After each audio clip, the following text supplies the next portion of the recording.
Victor Hale slammed a document onto the table in front of the entire town and pointed straight at Clara, the mail-order bride who had arrived at Silverleaf Ranch with nothing but a worn suitcase and a faded dress, and declared, "This woman poisoned that household. She manipulated a grieving man, and if you don't remove her from that property, I will do it myself." The room went silent. Every eye turned to her. These were the same people who had laughed at her the day she stepped off the train. The same people who had whispered she was only there for his money. Now they were waiting to see if she would break. She didn't. Hit like, drop your city or country in the comments so I can see how far this story has traveled. And subscribe so you never miss what happens next. The train was 40 minutes late, which gave the people of Harding Creek plenty of time to decide they already didn't like her. They gathered at the platform the way people gather for a hanging, not because they wanted to see it, but because they couldn't quite look away. Women in good dresses stood with their arms crossed. Men leaned against fence posts pretending to check their pocket watches. A few of the ranch hands from neighboring properties had ridden in just to see Nathaniel Cross make a fool of himself, and they weren't bothering to hide it. "Mail-order bride," someone said behind Mabel Greer's shoulder, and the way the woman said it made it sound like something she'd scraped off her boot.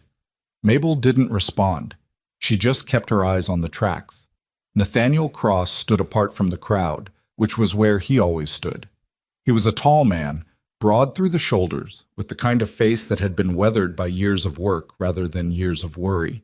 He'd buried a wife. He'd kept a ranch running through 2 bad winters, and 1 drought that had broken 3 of his neighbors. He wasn't the sort of man who looked like he needed anything from anyone, which was exactly why people were so interested in the fact that he'd sent away for a wife. His foreman, a man named Dawes, who had been with him for 11 years, stood about 6 feet to his left and kept his opinion to himself. Dawes was good at keeping his opinions to himself. It was one of the reasons Nathaniel valued him. "Train's coming," Dawes said. "I can hear it," Nathaniel said. They stood there. The crowd shifted. The train came around the bend trailing steam and the smell of coal smoke, and the platform filled with the noise of arrival. Doors banging, conductors calling, the groan of brakes working against iron wheels. People got off. A family with 3 children and too much luggage. A drummer in a suit that had been expensive once. 2 cowboys who looked like they'd been riding inside a cattle car the whole way. An older woman in black who no one came to meet. And then, near the end, a young woman in a faded blue dress stepped down from the second-to-last car carrying a single suitcase. It was the kind of suitcase that had been repaired twice and showed it. She stood on the platform and looked around with the careful, measuring expression of someone who'd learned not to show too much on her face before she understood what she was walking into. She was not what they expected. No one said it out loud, but the silence said it for them. Whatever vision they'd built, of a desperate woman dolled up in borrowed finery, eager to latch onto a wealthy rancher, it didn't match the person standing in front of them. She was plain, not ugly, but plain in a way that suggested she'd never had the time or money to be anything else. Her dress was clean but worn thin at the elbows. Her hair was pinned back without decoration. She carried herself with a stillness that might have been nerves, or might have been something harder than that. Nathaniel walked toward her. The crowd watched. "Miss Whitmore," he said. "Mr. Cross." She held out her hand to shake, not to be held, which caught him off guard. Her grip was firm. "I appreciate you meeting me. Wasn't going to leave you standing here alone," he said. "I've stood in worse places alone," she said. "But thank you." Behind him, he heard Mabel Greer say something to the woman beside her, and he didn't catch the words, but he caught the tone. He didn't turn around. "My wagon's this way," he said. She picked up her suitcase before he could offer to take it, which was the second thing that surprised him. The ride to Silverleaf took an hour on a good day. It took longer that afternoon because one of the rear wheels had developed a rattle that Dawes kept threatening to fix and hadn't. The road wound up through scrub country before the valley opened out, and the ranch came into view. The main house, the bunkhouse, the outbuildings, the cottonwoods that Nathaniel's wife had insisted on planting 8 years ago and that were now tall enough to mean something. Clara sat beside him on the wagon bench and looked at it the way she'd looked at the town, carefully, without giving anything away. "It's bigger than I expected," she said. "The land or the house?" "Both."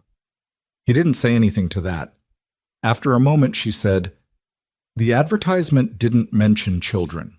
He'd known this was coming. He'd known it since he wrote the letter and deliberately left that part vague, and he wasn't proud of it. "I have 2 daughters.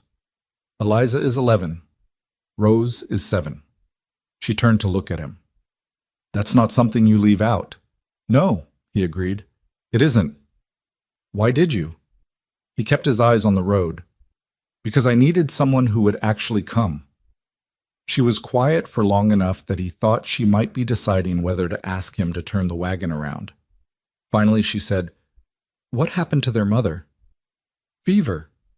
3 years ago." Another pause. "I'm sorry." "Are you angry?" he asked. "About the omission." She thought about it like she was genuinely considering the question rather than just managing him. "I'm not sure yet," she said. "Ask me again in a week." The girls were waiting on the porch when the wagon pulled up, which meant someone had told them to wait there. Eliza stood with her arms folded in an imitation of her father that might have been funny under different circumstances. Rose was half hidden behind her sister, one hand gripping Eliza's sleeve, watching with huge dark eyes. Nathaniel climbed down and said, "Girls, this is Miss Whitmore. She's come to stay with us." Eliza said nothing. Rose said, very quietly, "She's not Mama." "Rose," Nathaniel's voice was sharp. "It's all right," Claire said. She was already on the ground, suitcase in hand. She didn't crouch down to their level in that false, friendly way adults sometimes did with children. She just looked at them the same way she'd looked at everything else. Steady and honest. "You're right," she said to Rose. "I'm not your mama. I'm not trying to be. My name is Clara, and I don't expect you to like me straight off. That seems like a reasonable way to feel." Rose stared at her. Eliza's arms stayed folded. "Is there somewhere I can put my things?" Claire asked Nathaniel. "Mrs. Higgins will show you," he said. Mrs. Higgins was the housekeeper, a compact woman in her 50s with gray hair and the expression of someone who had seen everything and been impressed by very little. She appeared in the doorway and looked Clara up and down in a single efficient sweep.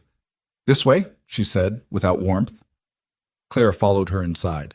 Nathaniel stood in the yard with his daughters for a moment. Eliza unfolded her arms long enough to say, "She looks poor." "That's not something we say," he told her. "It's true." "So is a lot of things," he said.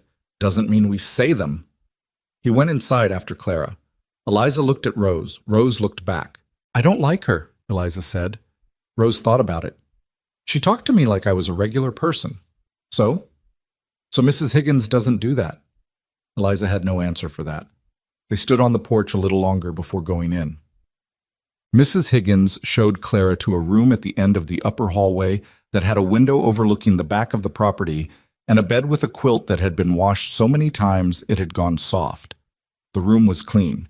It was also clearly the worst room in the house, and they both knew it. "Dinner is at 6, Mrs. Higgins said. "I'll need help in the kitchen starting at 5. "I'll be there," Claire said. "The girls take their breakfast at 7. They're not easy in the mornings." "Neither am I," Claire said. "We'll work it out." Mrs. Higgins looked at her again with that appraising expression. "Mr. Cross is a busy man. He doesn't have time to manage household problems." "I understand." "The last woman who came—" Mrs. Higgins stopped. "What happened to her?" "She left," the housekeeper said flatly. "After 4 days, said she couldn't manage the girls and the isolation." She paused. "And the previous one left after 2. Clara set her suitcase on the bed. "How many have there been?" "You're the 3rd. Mrs. Higgins' voice was careful and did not invite sympathy. "I'm not saying this to discourage you. I'm saying it so you understand what you've walked into." "I appreciate that," Clara said. The housekeeper left without another word. Clara sat on the edge of the bed and listened to the sounds of the house settling around her. The creak of the floorboards, the distant clatter from the kitchen, a child's voice somewhere down the hall asking something she couldn't make out. She looked at her suitcase. Inside it was one other dress, a pair of worn boots, a small knife she'd carried since she was 17, and a bundle of letters tied with kitchen string that she hadn't been able to throw away even when she'd had to sell almost everything else. She didn't unpack. Not yet. She went to the window and looked out at the land. Plus, dinner that first evening was a study in careful avoidance. Nathaniel sat at the head of the table and said little. Eliza ate with deliberate efficiency and didn't look up. Rose kept glancing at Clara from under her lashes, the way children do when they're curious but don't want to be caught at it. Clara asked Rose about a small carved horse she'd noticed on the windowsill in the hallway. "It's mine," Rose said, guarded. "I could see that. Did someone make it for you?" "Papa made it." Rose looked at Nathaniel. "He used to make things." Nathaniel cleared his throat and moved a piece of bread around his plate. "He doesn't anymore," Eliza said. There was something in her voice that was past angry. It was the flat, resigned note of a child who had already stopped expecting things to change. Clara looked at Nathaniel. He didn't meet her eyes. "What kind of wood?" Clara asked Rose. "What?" "The horse. What kind of wood is it?" Rose thought about it. "I don't know. It's kind of yellow." "Could be Osage orange," Clara said. "My father used to work with it. It's very hard wood, doesn't rot easily. Takes a long time to carve something fine from it." Nathaniel looked up then, just for a second. Rose said, "Did your father make things too?" "He made furniture mostly, tables, chairs. He wasn't very good at animals." A pause. "He tried once. He said it was supposed to be a dog, but it looked more like a boot with ears." Rose made a sound that was almost a laugh before she caught herself. Eliza looked up. The dinner continued.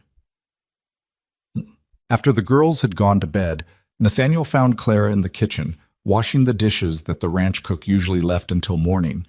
He stood in the doorway and watched her for a moment before she noticed him. "You don't need to do that," he said.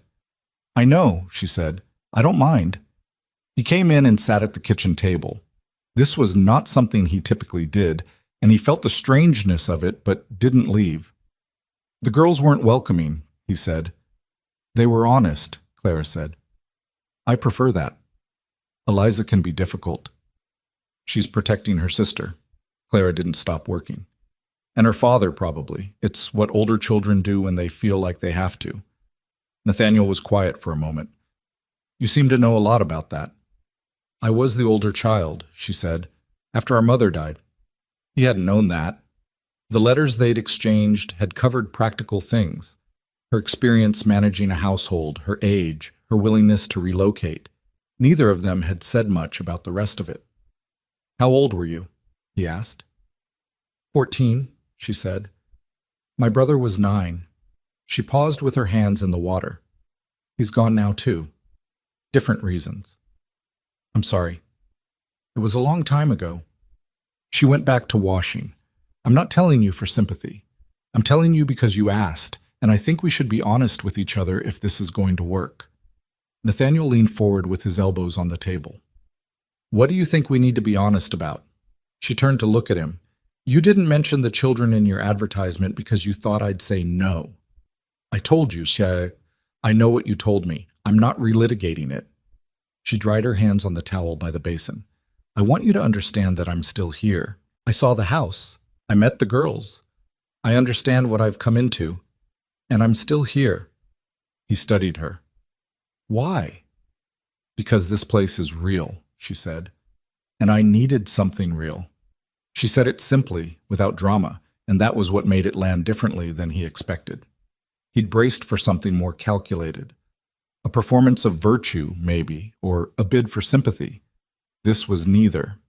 He stood up to leave. At the doorway he stopped. "Can you ride?" he asked.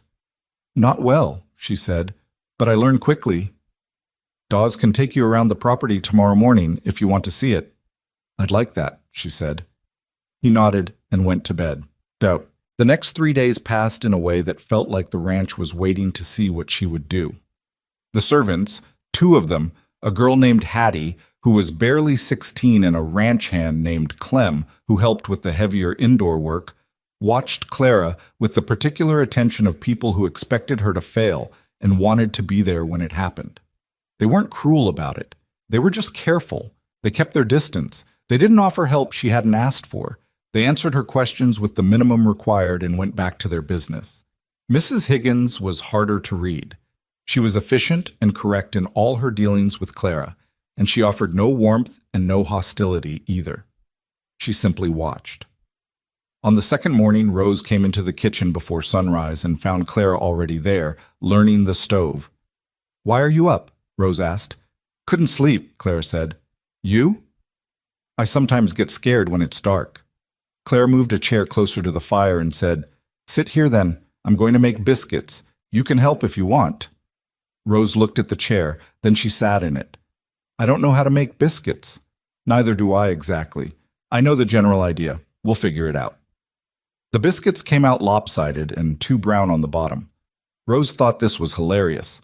By the time Eliza came down for breakfast and found her younger sister laughing at a tray of failed baking, her face did something complicated before it went carefully neutral again. She took a biscuit without being offered one. "They're burned," she said. "On the bottom," Clara agreed. "The tops are fine. Try it upside down." Eliza looked at the biscuit. She turned it over. She ate it. Whoa. On the third day, Dawes took Clara out on horseback to see the eastern boundary of the property. The horse they gave her was old and gentle, which she appreciated, though she didn't say so out loud. Dawes was not a talkative man, which suited her. They rode for nearly an hour before he said, "You're going to outlast the others." "Is that a question?" she asked. "No," he said. "It's an observation." "How can you tell?" He thought about it. "The others talk too much about what they expected. You don't seem to expect anything." "I found that expectations cause most of the trouble," she said. Dawes nodded like she'd confirmed something he'd already suspected. He pointed out the eastern fence line and the creek that marked the southern boundary, and the ridge in the distance where the land started rising toward what he called the high pasture. He talked about the ranch in the way someone talks about something they care about, practically, with specific details, not with sentiment. When they were riding back, he said, without looking at her, "Victor Hale's been asking about the water rights on this property." Clara looked at him. "Who's Victor Hale?" "Man who owns most of what's east of us. He's been buying up land for 3 years. Most of the ranchers who sold didn't want to, but they ran out of ways to say no." A pause. "Mr. Cross hasn't run out of ways yet." "Does Mr. Cross know you're telling me this?" "No." "Why are you telling me?" Dawes was quiet for a moment. "Because you're going to be here a while," he said, "and you should know what you've walked into." Clara looked out at the land around her, the scrub grass and the rocky outcrops, and the sky that went on so long it made her feel small and solid at the same time. "People keep saying that to me," she said. "Maybe that means it's true," Dawes said. They rode back to the ranch without talking, which was not uncomfortable. It was on the fourth evening that the first real trouble started. Nathaniel had been in town for the day, a meeting with the bank, then another with the county land office that Dawes said hadn't gone well, and that Nathaniel wouldn't discuss when he came home. He ate dinner in 4 minutes and disappeared into his office and didn't come out. Clara was mending one of Rose's dresses by lamplight in the sitting room when she heard Eliza's voice from the hallway, sharp and fast, talking to someone she couldn't see. Then footsteps. Then Eliza appeared in the doorway. "Hattie says you went through the linen closet," Eliza said. "I reorganized it," Clara said. "It was hard to find anything." "That's my mother's linen closet." Clara put down the dress. "I understand it was your mother's." "You don't belong in there. Eliza, you don't belong here." The girl's voice had gone tight, holding something that was trying to come out faster than she wanted it to. "You came here for his money. Everybody in town says so. You're not going to get it, and then you're going to leave like the others, and Rose is going to cry for weeks, and I'm the one who has to deal with it." Clara sat for a moment without speaking. In the hallway, the sound of someone listening very carefully. Rose, probably. "You're right that I don't know what I'm going to do," Clara said. "I've only been here 4 days, but I'll tell you what I came here for if you want to hear it." Eliza's chin was up. "I already know."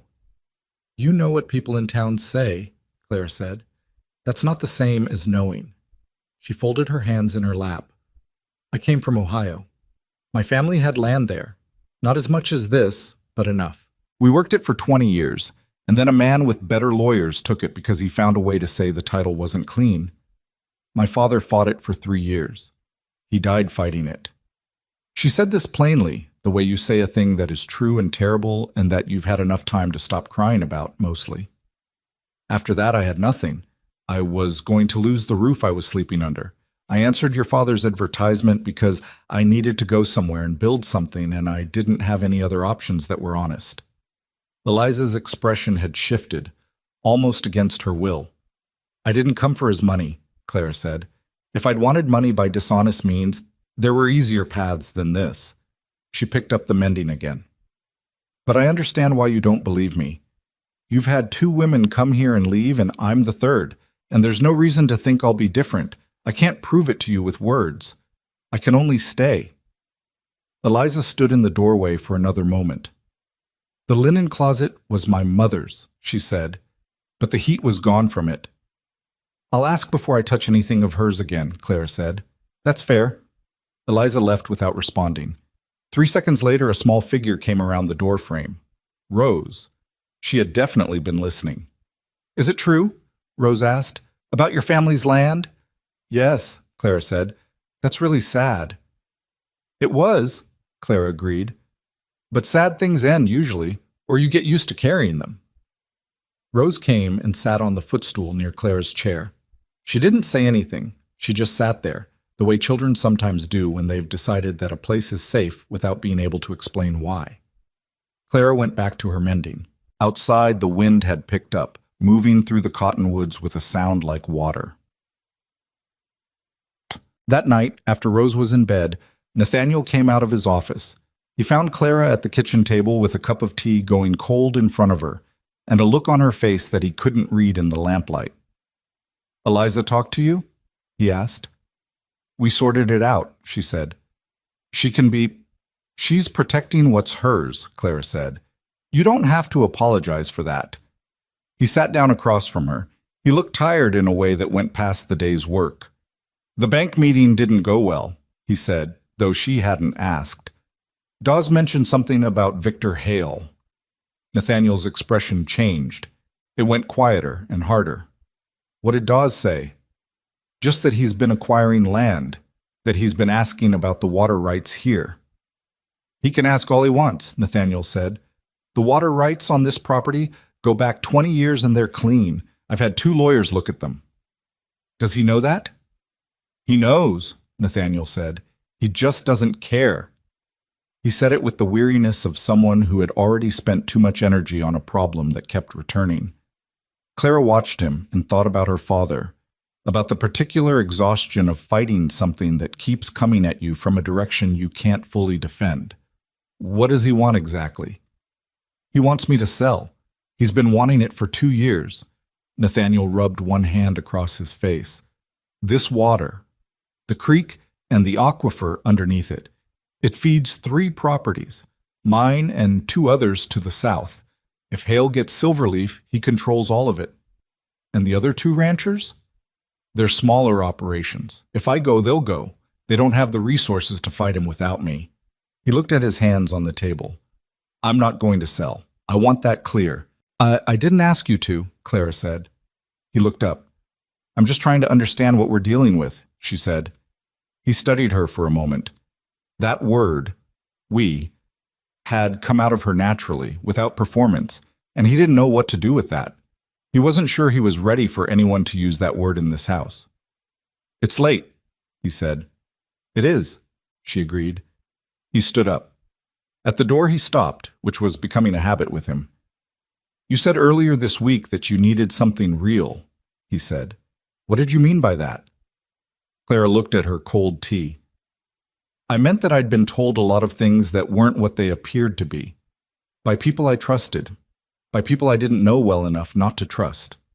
She looked at him. I needed a place where the ground was what it looked like, even if the ground was hard. He nodded slowly. Good night, Mr. Cross, she said. Nathaniel, he said. If you're going to be here. She looked at him. Good night, Nathaniel. He went to bed. Clara sat at the kitchen table for a while longer with her cold tea, listening to the cottonwoods and thinking about ground that was what it looked like, and whether she'd found it, and whether it would hold. She didn't have answers yet, but for the first time in a long time, she thought that maybe looking for them was enough. The wind moved through the yard outside, and inside the house, everyone slept. The morning after that conversation in the kitchen, Clara woke up to find a dead crow on the doorstep. She almost stepped on it. She'd come down before sunrise the way she'd taken to doing, moving quietly through the hall in her boots so she wouldn't wake the girls. And she opened the front door, and there it was, laid out with its wings spread, centered on the top step like someone had placed it deliberately, which they had. A dead bird doesn't arrange itself. She stood there for a moment looking at it in the gray pre-dawn light. Then she picked it up by one wing, carried it around the side of the house, and buried it in the soft earth near the fence line. She washed her hands at the pump, dried them on her apron, and went back inside to start the kitchen fire.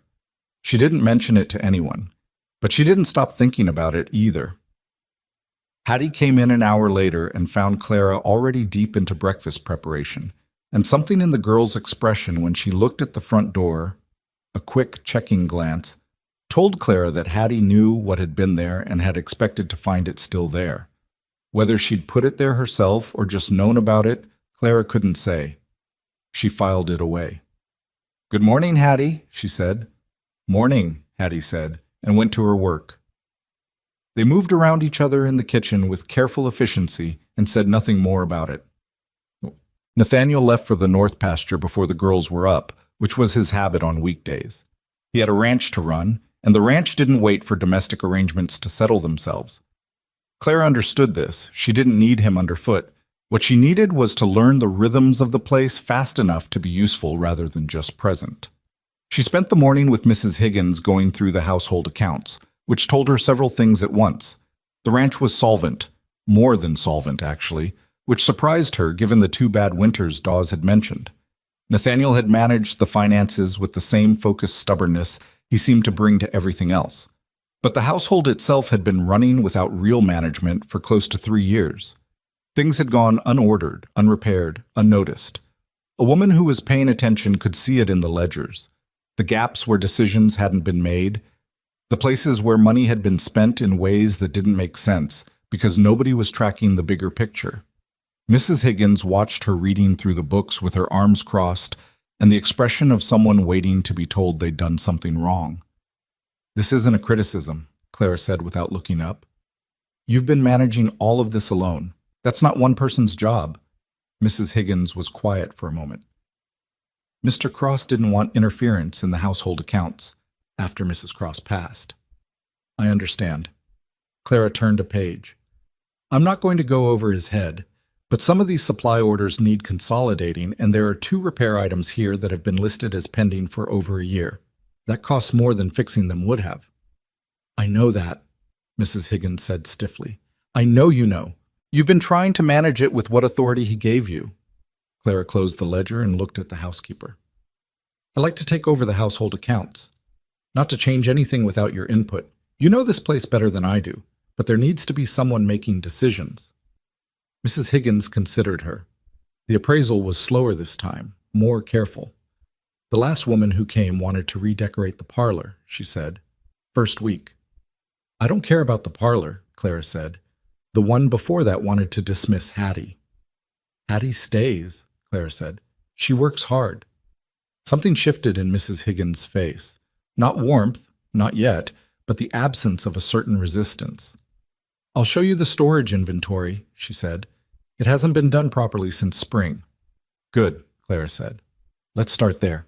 Oh. That afternoon brought the first real test with the girls. Rose found Clara in the garden, what had been a garden once, and was now mostly overgrowth and the stubborn remnants of plants that refused to quit. Clara was on her knees in the dirt trying to determine what was salvageable and what needed to come out entirely. "What are you doing?" Rose asked from the garden's edge. "Trying to figure out if there's anything worth saving in here," Clara said.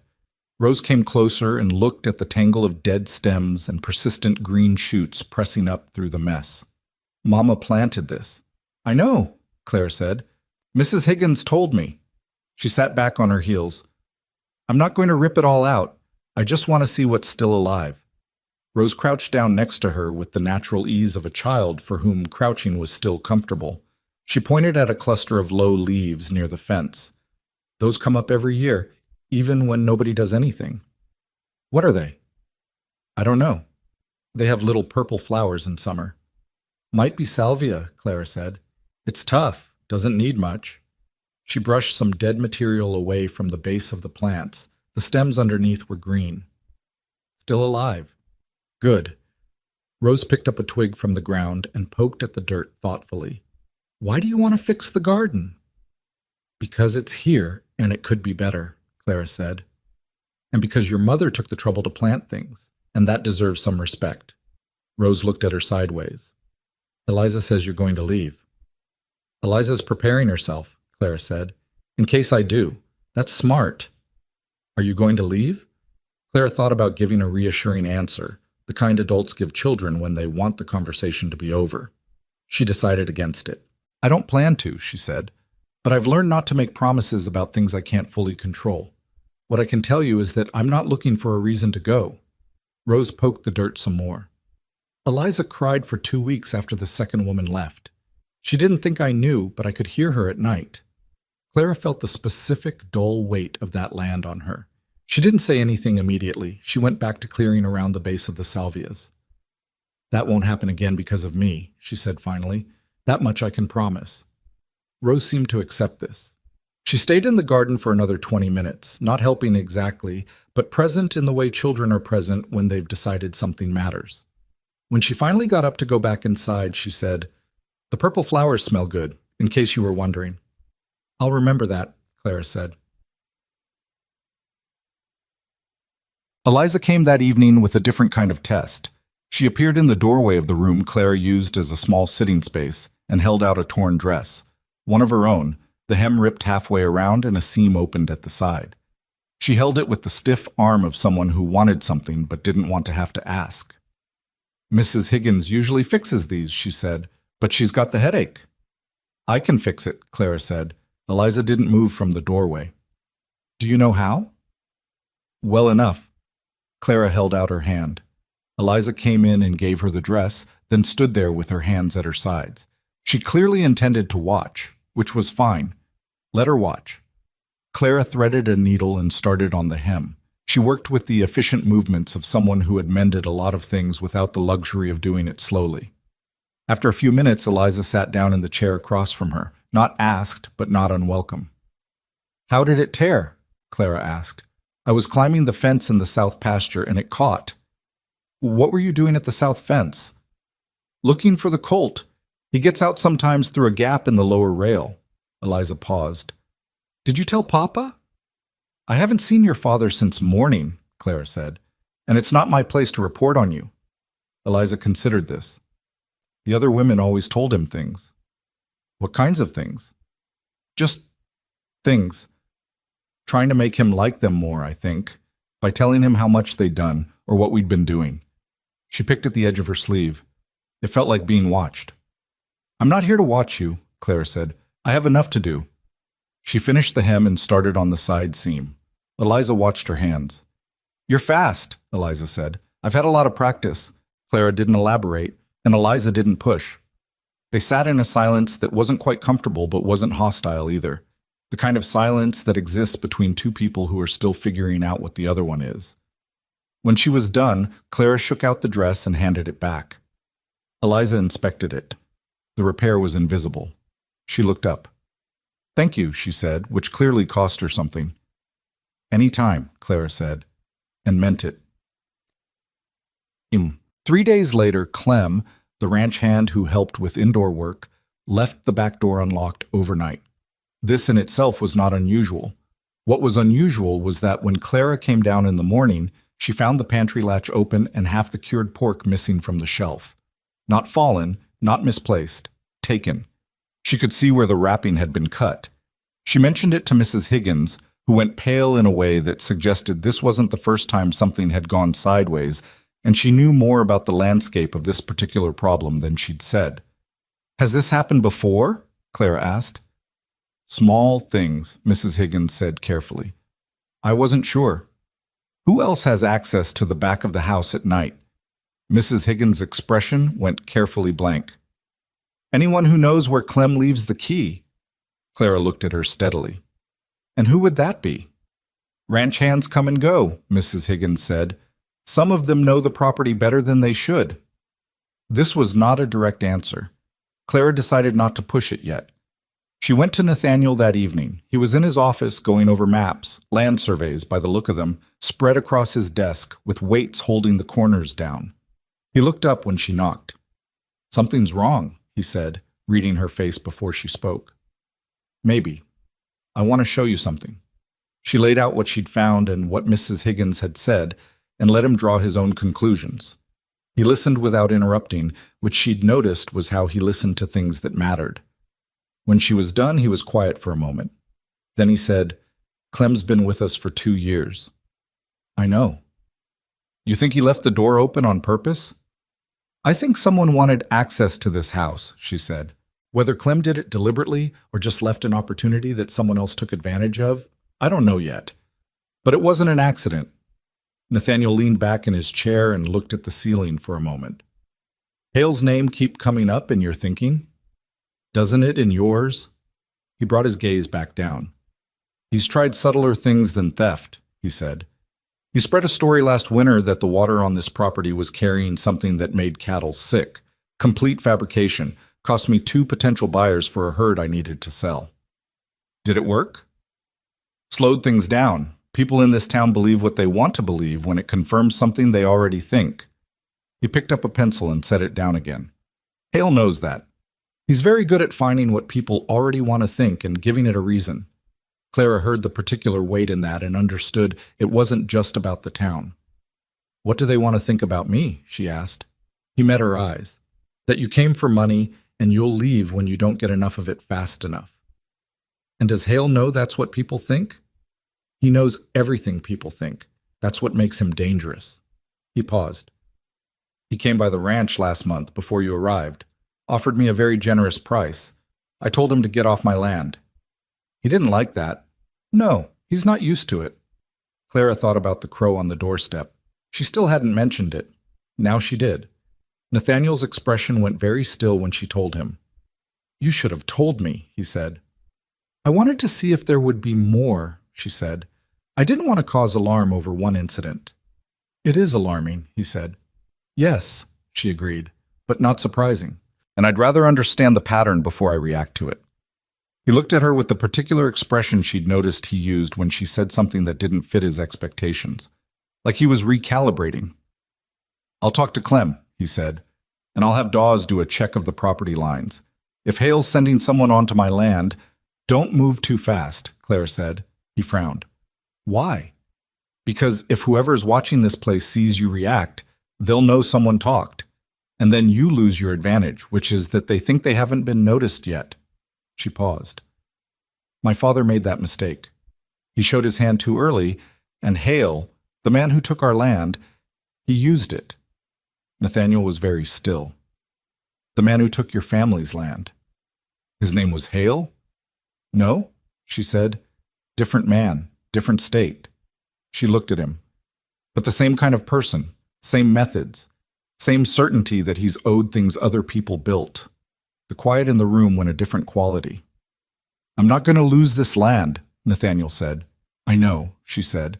I'm going to help make sure of that. He looked at her for a long moment, and she thought he might say something about the word we again, the way he had the other night. But he didn't. He just nodded, and she went back out into the hall. The weeks that followed fell into a rhythm that was hard and uneven, and nothing like what Clara had imagined when she'd read the advertisement in the Cincinnati newspaper back in the last desperate days before she'd lost the rooming house room too. She woke before the house. She managed the kitchen and the household accounts, and the ongoing inventory that had revealed 3 significant supply problems she was now in the process of quietly correcting. She rode with Dawes twice a week to learn the property, and she was getting better on horseback, though better was a relative term and the horse still made decisions she hadn't authorized. She sat with Rose through 2 more storms and taught Eliza to mend her own clothes, which Eliza accepted with grudging efficiency. She ate dinners that started silent and ended marginally less silent. She learned that Nathaniel drank his coffee black and too hot, and read land surveys the way other men read newspapers.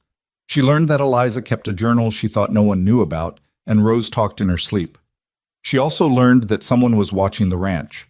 Not dramatically, not in the way of stories where a figure stands on the ridge with a gun. It was subtler than that. A gate that had been latched was unlatched. A section of fence on the east boundary that Dawes had repaired was damaged again within a week, in exactly the same spot, in a way that looked like weather, but wasn't. Someone walked the property line on the western edge at night. She'd seen the track in the soft ground along the creek, 2 separate occasions, and the boots were different each time. She didn't tell Nathaniel all of it. She told him enough. She was building a picture. The evening things shifted between her and the girls happened over a thunderstorm that rolled in from the northwest with almost no warning, the way Colorado storms did in summer, fast and loud and taking up the whole sky at once. Clara was in the kitchen when the light outside turned the yellow-green color that meant nothing good. She heard Rose before she saw her, a high cut-off sound from upstairs, the particular note of a child who has been trying not to be afraid and has just lost the battle. She went upstairs. Rose was in her room with her knees pulled up to her chest on the bed, both hands over her ears, her face pressed into the wall. She was not crying yet, but she was close. Clara sat on the edge of the bed. She didn't say it's okay because it wasn't going to be okay for a while yet. And Rose was old enough to know empty comfort when she heard it. "Tell me something," Clara said. "What's the worst storm you remember?" Rose didn't answer right away. The thunder hit. Close. The kind that vibrates in your teeth. And she flinched hard, but she didn't cover her ears again. "The one when Mama was sick," she said against the wall. "Tell me about it." "It went all night. I was scared and Eliza came and sat with me, but she was scared too. She just didn't say so." A pause, and then, smaller. "Mama couldn't come because she was too sick." "I'm here," Claire said. "I'm not going anywhere." She sat there while the storm moved over them, all its noise and violence, and the particular helplessness of being small inside something large. Rose didn't move closer to her, but after a while she turned her face away from the wall and watched the window instead, where the rain came down in sheets that blurred everything outside into gray. Neither of them heard Eliza come in. She stood in the doorway with her arms folded the way she always did, but there was nothing protective about it now. She was holding herself, not warding anyone off. She'd clearly been scared too and had come to her sister and found her sister not alone. She could have left. She didn't. Clara moved slightly on the bed. Not a spoken invitation, just a shift, creating space. Eliza came and sat on the other side of Rose. She unfolded her arms and let one of them rest around Rose's shoulders. They sat there through the worst of it, all 3 of them, while the storm did what storms do and eventually wore itself out and left the world soaked and quiet. Later, after Rose had fallen asleep between them, Eliza said in a low voice, "She always gets like this." "I know," Clara said. Dawes told me. Papa doesn't know what to do with it. He just keeps saying she'll grow out of it." "Maybe she will," Clara said. "Until then, she doesn't have to be alone for it." Eliza was quiet for a moment. "Why did you ask her about the worst storm?" "Because the thing you're afraid of gets smaller when you can talk about it," Clara said. "Sometimes." Eliza looked at her sleeping sister. "Does it work for everything?"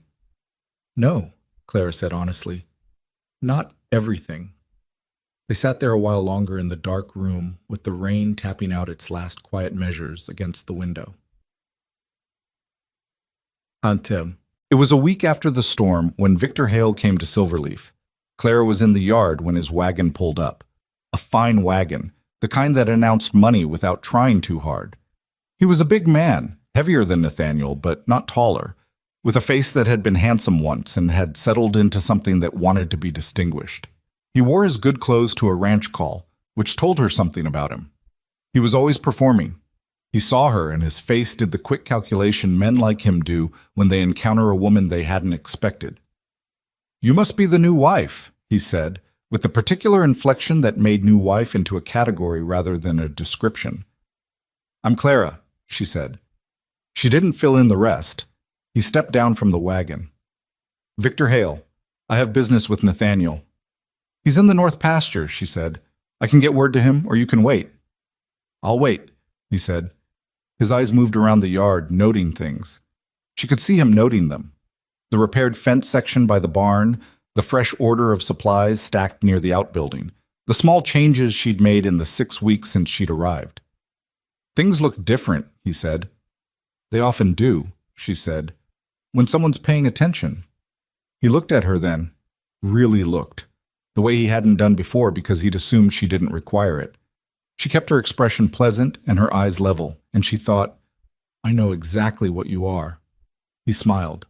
It was a comfortable smile, practiced, designed to suggest that he was a reasonable man who simply wanted reasonable things. You're not what I expected, he said. People keep telling me that, she said.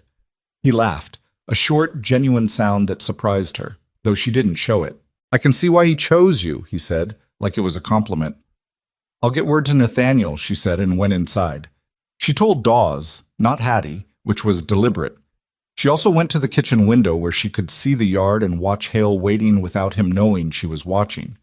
He walked the yard while he waited. He was good at making it look casual, but she could see it for what it was, an inspection. He looked at the outbuildings. He stopped at the edge of the kitchen garden where the salvias were coming back in, strong now, green and purposeful. He stood at the fence line and looked out toward the south, toward where the creek ran, toward the water. Nathaniel arrived 20 minutes later, still dusty from the pasture, and his face when he saw Hale's wagon had a particular closed quality that told her everything about how many times they'd had versions of this conversation. She watched them in the yard from the window. She couldn't hear what was said, but she could read it in the posture. Hale expansive, open, arms occasionally spreading in a gesture that said, "Be reasonable." Nathaniel very still in the way that meant he was holding something back. And then a moment, toward the end, where Hale said something and Nathaniel turned and looked toward the house, toward the kitchen window. At her. She didn't step back. Hale followed his gaze. He found her in the window and held eye contact for a beat too long, with that comfortable, practiced smile still in place. Then he got back in his wagon and left. Nathaniel came inside. He went straight to the kitchen and poured himself a cup of water and drank it standing up before he said anything. He told me you were a liability, Nathaniel said. She'd been expecting something like this, and she'd been expecting to feel something about it, and she did. A cold pull in the chest that she recognized as the familiar arrival of a fight she hadn't asked for. What else did he say, she asked. That a mail-order bride from nowhere was going to make the property harder to hold. That people in town already had questions about your character. He set the cup down. That it might be better for everyone, including me, if we came to some arrangement before things got complicated. He's very efficient, she said. He is? Does he know about my family, about what happened in Ohio? Nathaniel looked at her. I don't know. Why? Because if he's done research on you, and men like him always do, he may have found it, and if he found it, he'll use it. She leaned against the counter. He'll say I came here because I'm a woman with nothing, no family, no resources, no one to vouch for me. He'll say that makes me the kind of person who'd do anything to keep a roof over her head, including deceiving you. Will people believe that? Nathaniel asked. Some of them already do, she said. You know that. He did. She could see it in his face. What do you want me to do? He asked, and it was the first time he'd asked her that. Not what should I do, or here's what I'm going to do, but what do you want? She thought about her father, the map spread across the kitchen table, the lawyers, the long losing battle against someone who had decided he was entitled to what her family had built. Don't sell, she said, and don't react to him faster than you have to. Every time you react, he learns something. Make him show you his next move before you show him yours. And in the meantime, she said, we keep running this ranch. We keep doing the work, and we don't let him make us smaller than we are. Nathaniel looked at her for a long moment. You fought someone like him before, he said. It wasn't a question. I lost, she said. I learned from it. He nodded slowly. He picked up his hat from the table and turned it in his hands the way he did when he was thinking something through. There's a town meeting next month, he said. Hale's been using them, talking about development, improvements to the water infrastructure. making it sound like he's doing the county a favor. Will people listen? He's buying goodwill as fast as he can. Nathaniel set the hat back down. The Mercer family sold to him last spring. The Abbotts in the fall. He's moving fast now. Then we have to be visible, she said. At the meeting, together. He looked at her. The word together sat in the air between them the way we had sat before. You'd come to a town meeting, he said. I'd come to a town meeting, she said. And I'd stand next to you and people would have to decide what to think about that. He was quiet for long enough that she thought he was going to say no, or something that amounted to no. All right, he said. He picked up his hat and went back out to the ranch that was still his, and intended to stay that way. Clara stood in the kitchen for a moment, listening to the sound of his boots crossing the yard, thinking about how quickly a place could start to feel worth fighting for, and how that was either very good news or the beginning of a new kind of loss. She went back to work. The town meeting was held on a Thursday evening in the Harding Creek Assembly Hall, which was a generous name for a building that was really just the largest room anyone in the county had agreed to share. It smelled like sawdust and lamp oil and the particular staleness of a space that got used once a month and aired out rarely. By the time Claire and Nathaniel arrived, most of the chairs were already taken. She felt the room shift when they walked in. Not dramatically. It wasn't a gasp or a hush. It was subtler than that. A few heads turning. A whispered exchange near the back. Mabel Greer, who Clara had learned was the town's primary distributor of opinion, looked up from her seat in the third row and took in Clara's presence with the careful attention of someone filing information away. Clara had worn her better dress. Not her best. She only had two, and Bess felt like trying too hard, but the one without the worn elbows. The one that was still a deep green rather than a faded approximation of it. She'd pinned her hair properly. She looked like a woman who belonged somewhere, which was the entire point. Nathaniel put his hand briefly at the small of her back as they found seats near the aisle, and she wasn't sure he knew he'd done it. Victor Hale was already there, near the front, talking to two men Clara didn't recognize. He saw them come in. His expression didn't change, which told her that he'd expected them and had prepared for it. The meeting opened with county business. A road repair dispute.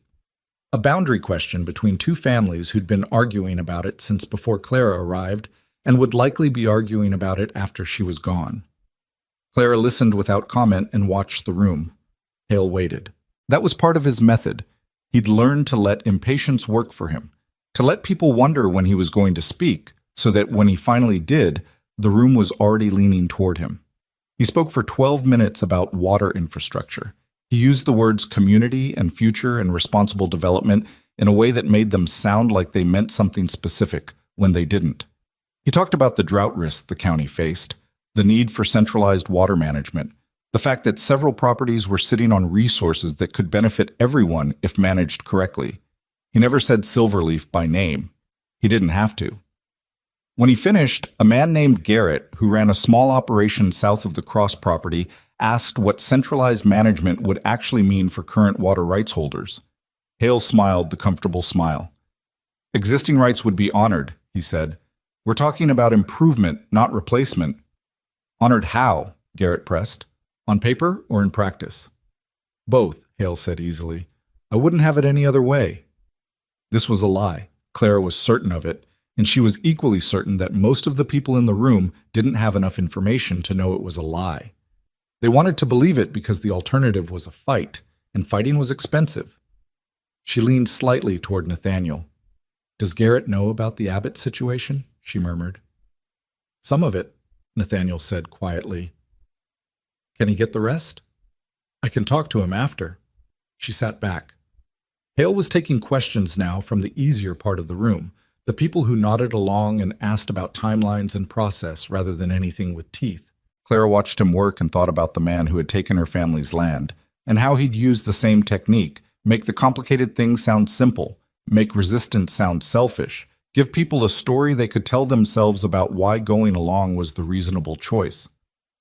When the formal questions wound down and the meeting moved toward its closing business, Nathaniel stood up. The room went quiet faster than it had for anything else. I want to put something on the record, Nathaniel said. He wasn't loud about it. He didn't need to be. He had the kind of voice that a room quieted for naturally. Silverleaf's water rights have been in place for 20 years. They're documented, they're clean, and they're not for sale. Not to the county, not to any private interest, not to any arrangement that sounds like community benefit, but works out to something else. Hale's expression stayed pleasant. Nobody's asking you to. I know what's being asked, Nathaniel said, and I know how these conversations go. I want the people in this room to know where I stand before the asking gets more direct. A few people shifted in their seats. Mabel Greer had stopped pretending to look at her lap. Hale spread his hands in the gesture Clara had seen before. The be reasonable gesture. Nathaniel, I think you're reading something into a planning conversation that isn't there. Maybe, Nathaniel said. I'd rather say this clearly now and be wrong than stay quiet and find out I was right. He sat back down. Clara didn't look at Hale. She looked at the room, at the faces of people deciding what to think, calculating where interest lay, figuring out which side of this was safer. She recognized the calculation. She'd watched her father face it and lose it, because the side that was safer had not been the side that was right. On the way out, Garrett caught Nathaniel's arm and pulled him aside. Clara stood near the door and waited, and while she waited, Mabel Greer appeared at her elbow. You're settling in, Mabel said. It wasn't a question, and it wasn't a compliment exactly. Trying to, Clara said. People wondered if you would. Mabel had the directness of a woman who'd gotten old enough to stop softening things. The others didn't. I know. You're different from what people expected. She paused. I'm not sure yet if that's good or bad. Neither am I, Clara said, but I'm here either way. Mabel looked at her for a moment with sharp, assessing eyes. Hale's going to come at you, she said, low enough that it didn't carry. That's how he works when someone gets in his way. He finds a soft place and he pushes. I know that too, Clara said. Just so you're not surprised, Mabel said, and moved away. 2 weeks after the town meeting, Hattie quit. She gave no reason, which was itself a reason.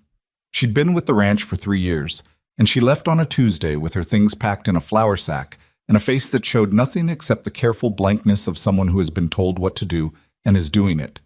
Mrs. Higgins told Clara. Clara told Nathaniel. Nathaniel asked Dawes to find out what he could. What Dawes found out 3 days later was that Hattie's brother worked for one of Hale's operations to the east, and that Hattie had, over the past several weeks, been telling someone, she wouldn't say who, about the household routines. When Dawes pressed her on it, she cried and said she hadn't known it would be used for anything, and that she was sorry, and that was all he got. Clara sat with this information for a full evening before she said anything to Nathaniel. How long do you think she was talking to them? She asked. Dawes thinks since before you arrived, Nathaniel said. Maybe longer. So, Hale knew about me before I got here. He knew someone was coming. He probably knew more than that. Nathaniel's voice was even, but his jaw was tight. I should have looked harder at who was talking to who on this property. You run a ranch, Clara said. You can't watch everything. I should have watched this. She didn't argue with him because he wasn't wrong exactly, but she also knew that self-blame at this point was a luxury.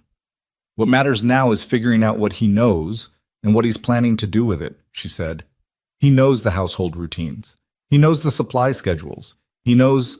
Nathaniel stopped. What? He may know about the water survey, Nathaniel said. I had a man out here 6 weeks ago before you arrived. A hydrologist. Private, not county. I wanted an independent assessment of what the aquifer actually looks like. He paused. If Hale knows that report exists, he'll want it, because it's thorough and it's good, and it proves that the water on this property is worth considerably more than even I'd thought. Clara understood what he was saying. Where is the report? In my office, in the locked drawer. Has anyone been in your office? Nathaniel looked at her. Then he stood up and went to his office and came back 2 minutes later with the expression of a man who has found something in the wrong place. It's been moved, he said. Not taken, but moved.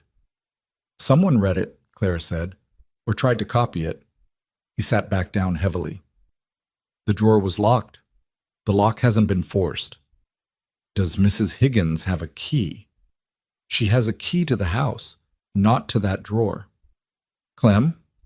No. They sat with that for a moment. You carry the key? Clara asked. On my ring. He looked at his hands. Dawes has a copy, for emergencies. Has Dawes been near Hale's people? Nathaniel looked up fast, and the look was sharp enough that Clara held up a hand. I'm not accusing him, she said. I'm asking. There's a difference. Dawes has been with me 11 years, Nathaniel said. I know, but someone with a key was in that drawer. The silence was uncomfortable in a way their silences hadn't been before. Not because they were angry at each other, but because they were both looking at a problem that had gotten closer to home than either of them had wanted. I'll talk to Dawes, Nathaniel said finally. Directly. Don't tell him about the survey first, she said. Ask him about the key. See what he says before you tell him what you know. He nodded. She went to bed that night with the uneasy feeling of a situation that was moving faster than she could track, and she lay awake listening to the cottonwoods until well past midnight. Dawes, when Nathaniel talked to him the next morning, was the one who solved it.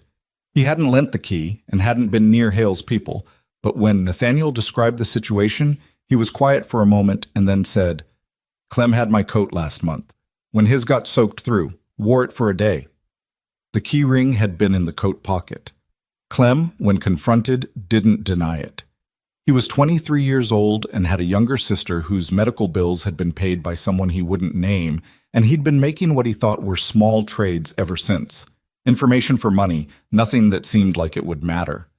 He wept, which Clara thought was genuine, and said he hadn't known about the hydrologist's report specifically. He'd just left the key on Hale's man's table for 20 minutes while they ate together, and he supposed a copy could have been made. Nathaniel let him go. Not because he wasn't angry, but because Clem was young and scared and had been used in the way that people like Hale used people, finding the pressure point and pressing it. He gave him 2 weeks' wages and told him to go, and Clem went. Clara watched him ride out from the kitchen window. He wasn't evil, she said, when Nathaniel came inside. No, Nathaniel said. He was just broke and somebody noticed. She turned from the window. That's how Hale works.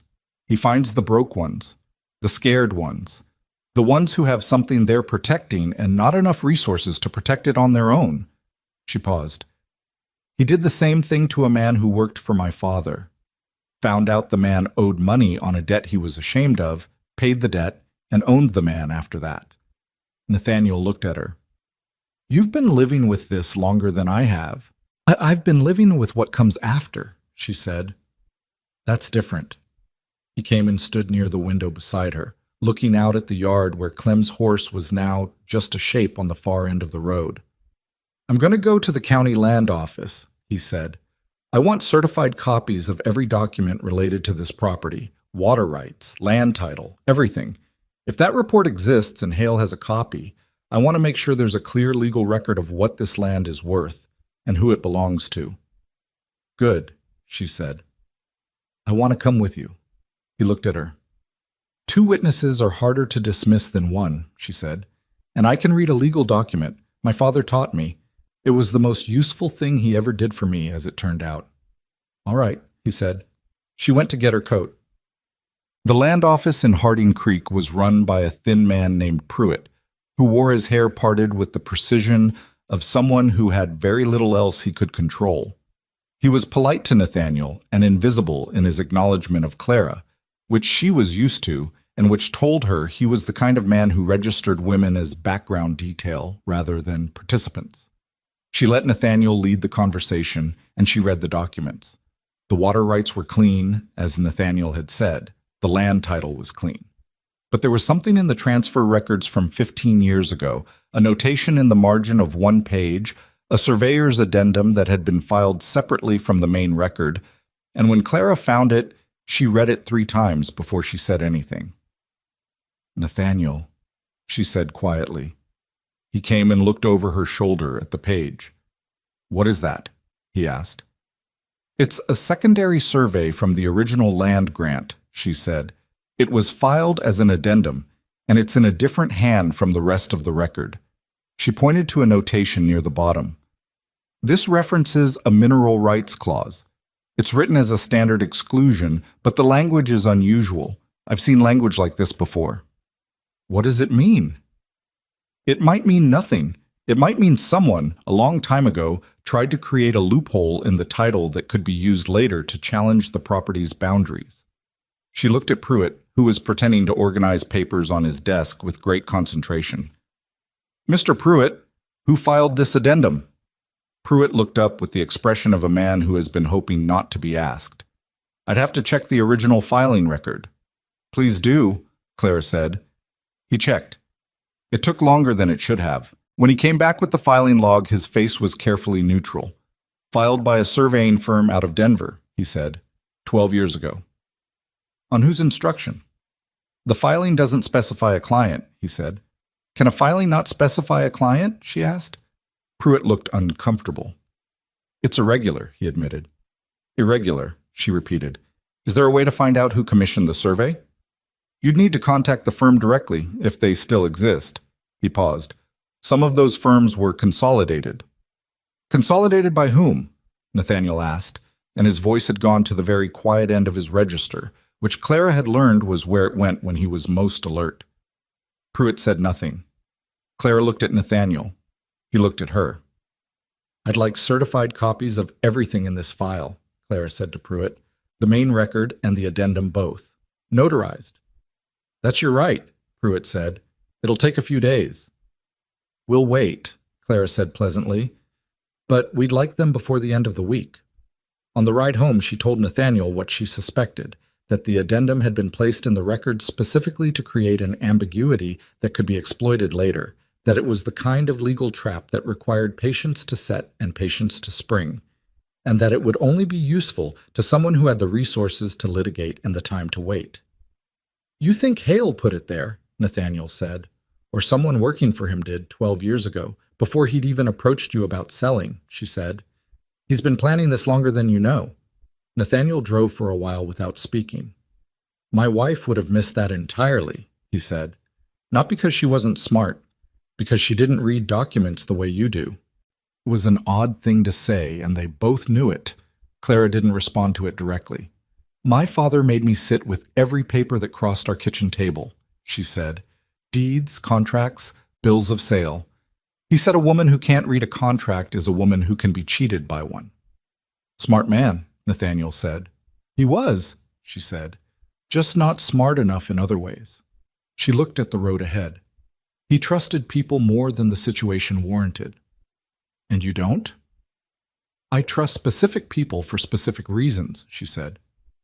That's different from trusting generally. He glanced at her. Where do I fall? She looked at him.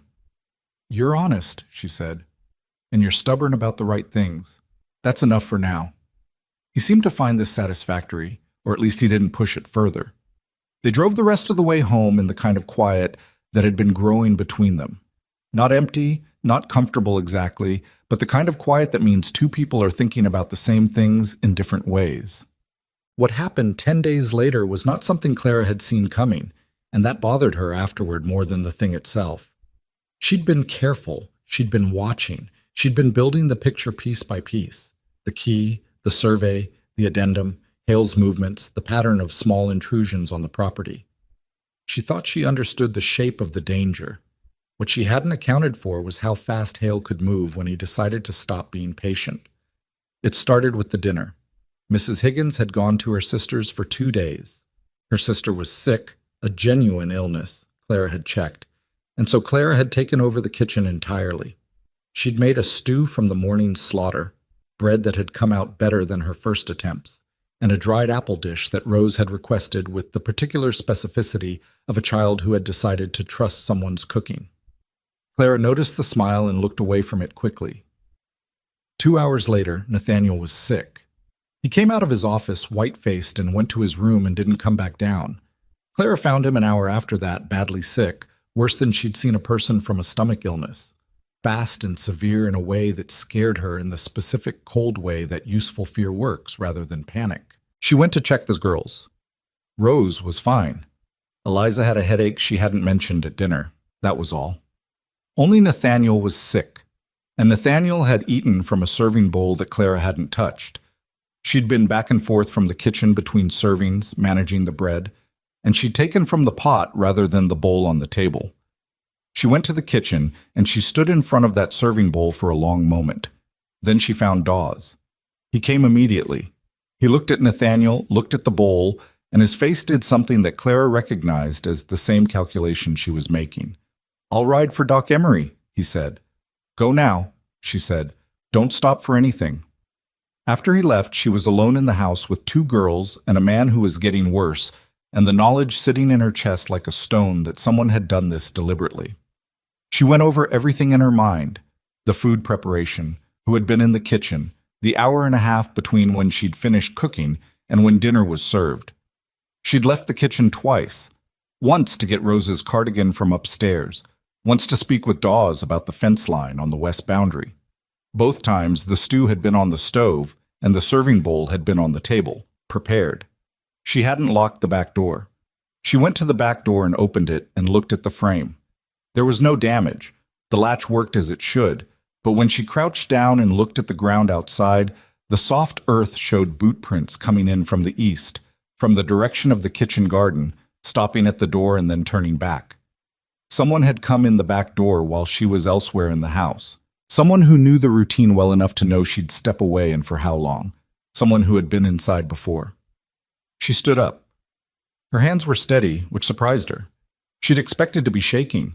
She went back inside and sat with Nathaniel and kept a cool cloth on his forehead and spoke quietly to him when he was awake, which wasn't often, and she thought about what Mabel Greer had said at the town meeting. He finds the soft place and pushes. And she thought about her father, who had found the soft place too late. And she thought, not this time. When Doc Emery arrived, he was a compact, efficient man in his 60s who didn't waste words on reassurance. He examined Nathaniel, asked Clara what he'd eaten and when, asked how quickly the illness had progressed, and then looked at her with eyes that had been doing this for a long time. "This isn't fever," he said. "This is something he ingested." "I know," she said. He looked at her steadily. "You knew before I said so." "Yes." "You ate from the same pot?" "Not the serving bowl. I took from the pot in the kitchen." He thought about that. "Someone added something after you'd finished cooking." "That's what I think," she said. "You need to keep the bowl and don't clean it," he said. "And you need to tell me if anyone else had access to your kitchen tonight." She told him everything. He listened without interrupting. After, he stayed with Nathaniel and told Clara he wasn't in danger of dying, but it would be a bad 3 days and he needed fluids and rest, and no more meals from this kitchen until she'd gone over everything in it. She went over everything in it. She was methodical about it. She found nothing obvious. Whatever had been used, it had been added directly to the serving bowl and not left behind. But she found something else. On the floor near the back door, half under the edge of the cabinet, a small button. Dark brown. Nothing distinctive about it except that she'd never seen it before, and she knew this kitchen well enough now to know what belonged in it. She picked it up and held it in her palm. A button. Maybe nothing. Maybe the most important thing she'd found so far. She put it in her pocket. Nathaniel was on his feet by the second day, pale and unsteady, but functional enough to sit in his office for an hour in the morning before Clara made him go back to bed. On the third day, he was better. On the fourth, he was himself, or close to it, and that was the morning he found Clara at the kitchen table with a sheet of paper and a very organized list. "What is that?" he asked. "Everything I know," she said, "in order." He sat down and looked at the list. She'd written out the timeline: the crow, the pantry theft, the latch left open, Clem and the key, Hattie's departure, the addendum in the land records, the dinner, the boot prints, the button. Each item with a date and a connection drawn to the next. He read it twice. "You've been tracking this the whole time," he said. "Yes." "And you didn't tell me all of it." "I told you what you needed to know when you needed to know it," she said. "I didn't want to alarm you over things I wasn't sure about yet." He looked up from the list. "Clara, I need you to tell me things." "I know," she said. "I'm telling you now." He looked at the list again, at the neat progression of it, at the thing it added up to. "He's been building this since before you arrived," he said. "This isn't reactive. He planned this before he even knew who was coming." He planned to make this house vulnerable, she said. The specific method, using the poisoning, then blaming the new wife, the outsider nobody trusted. I think that was adapted once I arrived, once he saw what he had to work with. The implication settled between them. He's going to blame you, Nathaniel said. He already is, she said. Dawes told me this morning that there's a story moving through town, that the new bride brought something into the household, that the rancher who was foolish enough to marry a stranger is paying for it. Nathaniel's face went through several things in quick succession. Nobody in this town knows you, Clara said, keeping her voice level because his anger wasn't useful right now and she needed him thinking. They don't know what I came from or what I'm capable of. All they know is what Hale tells them, and Hale is very good at telling stories. So what do we do? She looked at the list. She thought about her father standing in front of the county officer with his hands full of documents that should have been enough and weren't, because documents aren't enough when the story has already been told. We don't defend, she said. Defense lets him set the terms. We take it to them directly, all of it. The addendum, the timeline, the boot prints, the button, the pattern of what's been happening here. We make the story too big and too detailed to dismiss. Who do we take it to? The town, she said. The people who are going to decide what to believe, before he gets to frame it himself. Nathaniel was quiet. There's a risk, she said. If we go public with it, and we can't prove enough of it, it looks like we're desperate and making accusations. That could hurt us as much as saying nothing. But if we don't go public, he controls the narrative, she said. And once he controls it, he won't let go. Nathaniel looked at her. He looked at the list. He looked at his hands on the table, still slightly thinner than they'd been before the illness, and she watched him do the internal reckoning that she'd done 100 times herself. The calculation of risk against risk, the question of which danger was the one you could survive. When? He said. Soon, she said, before he moves again. She folded the list and put it in her pocket alongside the button, and outside the cottonwoods moved in the morning wind, and inside the house the girls were waking up and the ranch was beginning another day of being worth fighting for. They had 4 days before Hale moved first. Clara had thought they'd have more time. She'd miscalculated, not the direction of his next move, but the speed of it. She'd assumed he would wait, let the story about the poisoning spread through town at its natural pace, give the suspicion time to harden before he applied pressure. That was how patient men operated. That was how the man who'd taken her family's land had operated. But Hale wasn't patient anymore. Something had shifted in him after the town meeting, after Nathaniel stood up and put his position on public record. She understood it later, after everything, that Nathaniel's speech had accelerated Hale's timeline because it closed off the quiet options, the behind-the-scenes arrangements that Hale preferred. He'd been forced into the open, and he didn't like it, and men who don't like being forced into the open tend to move fast and hard when they finally decide to. On a Monday morning, 4 days after Clara had laid out her list on the kitchen table, a man arrived at Silverleaf with a letter from the county sheriff's office. It was not an arrest warrant, it was an official notice of inquiry, which was different, technically, but not in ways that mattered to a town that would hear sheriff's office and draw its own conclusions. The inquiry concerned the illness at the Cross household and requested that all members of the household make themselves available for questioning regarding food preparation and access to the kitchen on the relevant evening. Clara read it twice, standing in the front doorway with the messenger watching her face. "Who filed this?" she asked. "I just deliver the notices, ma'am," the man said. He was young and genuinely apologetic about it, which meant he was a messenger and nothing more. She thanked him and closed the door. She stood in the hallway for a moment with the letter in her hand. Then she went to find Nathaniel. He was in the barn with Dawes going over the fall grazing plan, and he read the letter with the particular stillness she'd come to recognize as his anger. Not the explosive kind, but the deep-seated, load-bearing kind that didn't make noise because it was holding too much weight. "He filed a complaint," Nathaniel said. "Or had someone file it on his behalf?" Clara said. "He won't have put his name on it directly. That's not how he does things." Dawes, who had read the letter over Nathaniel's shoulder, said, "This is going to be all over town by noon." "It already is," Claire said. "That's the point. The inquiry itself is secondary. The story it generates is the weapon. Nathaniel handed the letter back to her. We go to the sheriff's office today. We don't wait for them to summon us formally. Yes, she said, and we bring the list. The list isn't legal proof of anything, he said. No, but it's a record. A detailed, dated, documented record of a pattern of harassment and interference. That changes the shape of the conversation. She folded the letter carefully. If we walk in there looking like we have something to answer for, we're already losing. We walk in like we've been waiting for the chance to lay this out, and it's different. Dawes looked at her. You've done this before, he said. Not a question. I've watched someone do it wrong, she said. Close enough. The sheriff of Harding Creek was a man named Aldous Bray, who was 61 years old, had been doing this job for 19 years, and had the expression of a man who had heard every possible version of every possible story and had stopped being surprised by any of them. He was not in Hale's pocket. Clara had determined this through 3 separate pieces of information gathered over the past weeks, including a conversation Dawes had reported in which Bray had declined a very generous dinner invitation from Hale with language that suggested it wasn't the first invitation he'd declined. He was, however, cautious.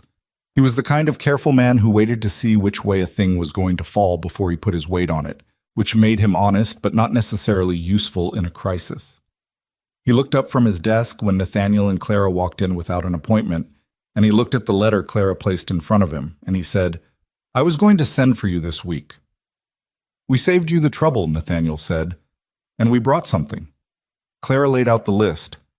Not the original. She'd made a clean copy the night before, written in her clearest hand with every date precise and every connection explained in plain language rather than implication. Bray read it.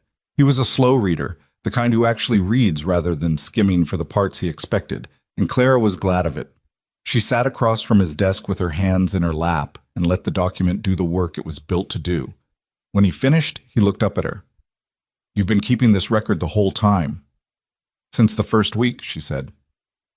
The button, he said. She took it from her pocket and placed it on his desk. I haven't found whose it is, but I know it doesn't belong in that kitchen. He picked it up and turned it over. This isn't evidence of anything by itself. No, she said. But it's part of a pattern, and the pattern is evidence. He looked at Nathaniel. The addendum in the land records. You've got certified copies? We're picking them up Friday, Nathaniel said. Pruitt said he needed the week. I know Pruitt, Bray said, with a tone that suggested knowing Pruitt was not an uncomplicated experience. He looked at the list again. The Denver surveying firm. I can look into that. We'd appreciate it, Clara said. Bray set the list down and folded his hands on his desk and looked at both of them. The inquiry was filed anonymously, he said. I want you to know that. I received a written account of the illness and a suggestion that it warranted investigation. I followed procedure because I'm required to. He paused. I'm also required to investigate the source of anonymous complaints when there's reason to question the motive. Is there reason? Clara asked. There's a pattern, he said, and tapped her list once with one finger. Now there is. He stood up and shook Nathaniel's hand and then, after a brief pause, Clara's. Don't leave town, he said, which was a formality he delivered with enough dryness that it was almost an apology for needing to say it. We weren't planning to, Nathaniel said. They were outside and halfway to the wagon when Clara heard her name. Not Mrs. Cross, which some people had started using and others pointedly hadn't, but Clara, which meant someone who knew her. She turned and found Mabel Greer on the boardwalk outside the dry goods store with a basket over her arm and the expression of a woman who has made a decision. I heard about the sheriff's notice, Mabel said. An hour ago. I want you to know that's not how all of us see this. Thank you, Clara said. I also want you to know that Hale's been talking. Mabel's voice was low and direct. At the feed store, at the bank, at the Hendersons' dinner last Saturday. He's been very careful about it. He doesn't say anything specific, he just asks questions. How well does anyone really know her? Whether Nathaniel might have moved too fast? Whether it's possible someone in that position might have reasons the rest of us don't understand? She paused. He's good at it. He asks the question and lets people do the rest themselves.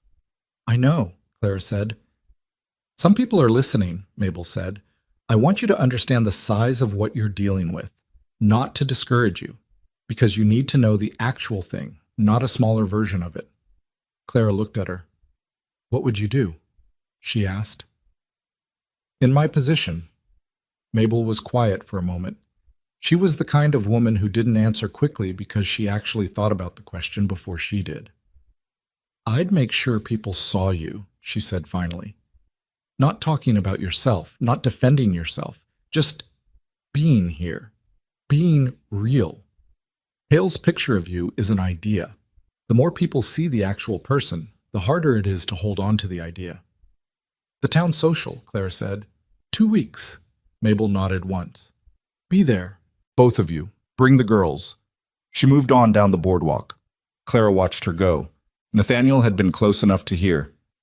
She's right, he said. I know she is, Clara said, but 2 weeks is a long time for Hale to keep working. Then we work too, he said. The next 10 days were the longest of Clara's time at Silverleaf, not because of any single event, but because of the quality of the waiting, the sense of a situation drawing tight that she couldn't fully control and could only try to manage. She kept the household running, she kept the records. She finished the certified copies from Pruitt's office with Nathaniel and went through them line by line at the kitchen table over 2 evenings, and found 3 more irregularities in the addendum that she hadn't caught on first reading, small ones, the kind that required knowing what normal language looked like before you could recognize what wasn't. She wrote them down. She added them to the file. She also did the thing Mabel had suggested, which was to be visible. She went with Mrs. Higgins to the supply run on Tuesday. She brought Rose to the dry goods store on Thursday and let the child's presence do the quiet work that children's presence does, making a person real, making them part of the ordinary texture of a community rather than an abstract subject of gossip. Rose, for her part, was completely unaware of being deployed as a social asset and spent the entire trip trying to decide between a red hair ribbon and a blue one. Which one? She asked Clara, holding both up. Red, Clara said. The blue washes you out. How do you know? Your coloring is like your father's. Warm tones suit you better. Rose looked at her with the expression children get when an adult has said something unexpectedly specific and useful. Is that true for me too? Eliza asked from beside the ribbon display. She had come on the supply trip with the studied casualness of someone who definitely had not been hoping to be included. Eliza, you can wear almost anything, Clara said honestly. You have the kind of face that does the work. Eliza tried and failed not to look pleased. Mrs. Higgins, who was examining bolts of fabric at the end of the counter, made a sound that might have been almost a laugh. 6 days before the town social, Garrett came to Silverleaf. He was the rancher who'd asked the pointed question at the town meeting, the one Nathaniel had talked to in the doorway afterward.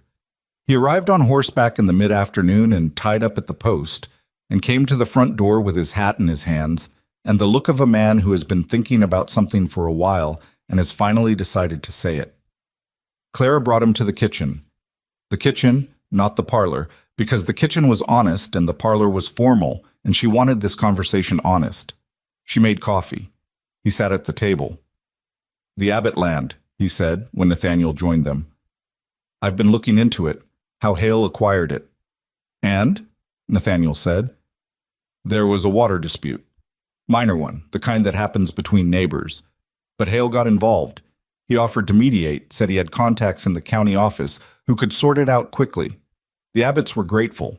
They let him look at their paperwork. Garrett turned his hat around in his hands. 3 months later, there was a question raised about their title. Small thing, an old survey discrepancy. Hale offered to help resolve it.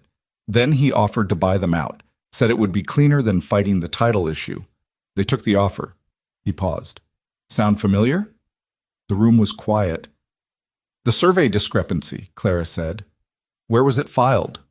County Land Office, Garrett said, by a Denver firm. Clara and Nathaniel looked at each other. Same firm? Nathaniel asked her. I'd need to see the filing, she said, but I'd bet money on it. Garrett looked between them. You found something. We found the same pattern in our records, Clara said. He's been doing this more than once, on more than one property, which means there's a paper trail and it leads somewhere.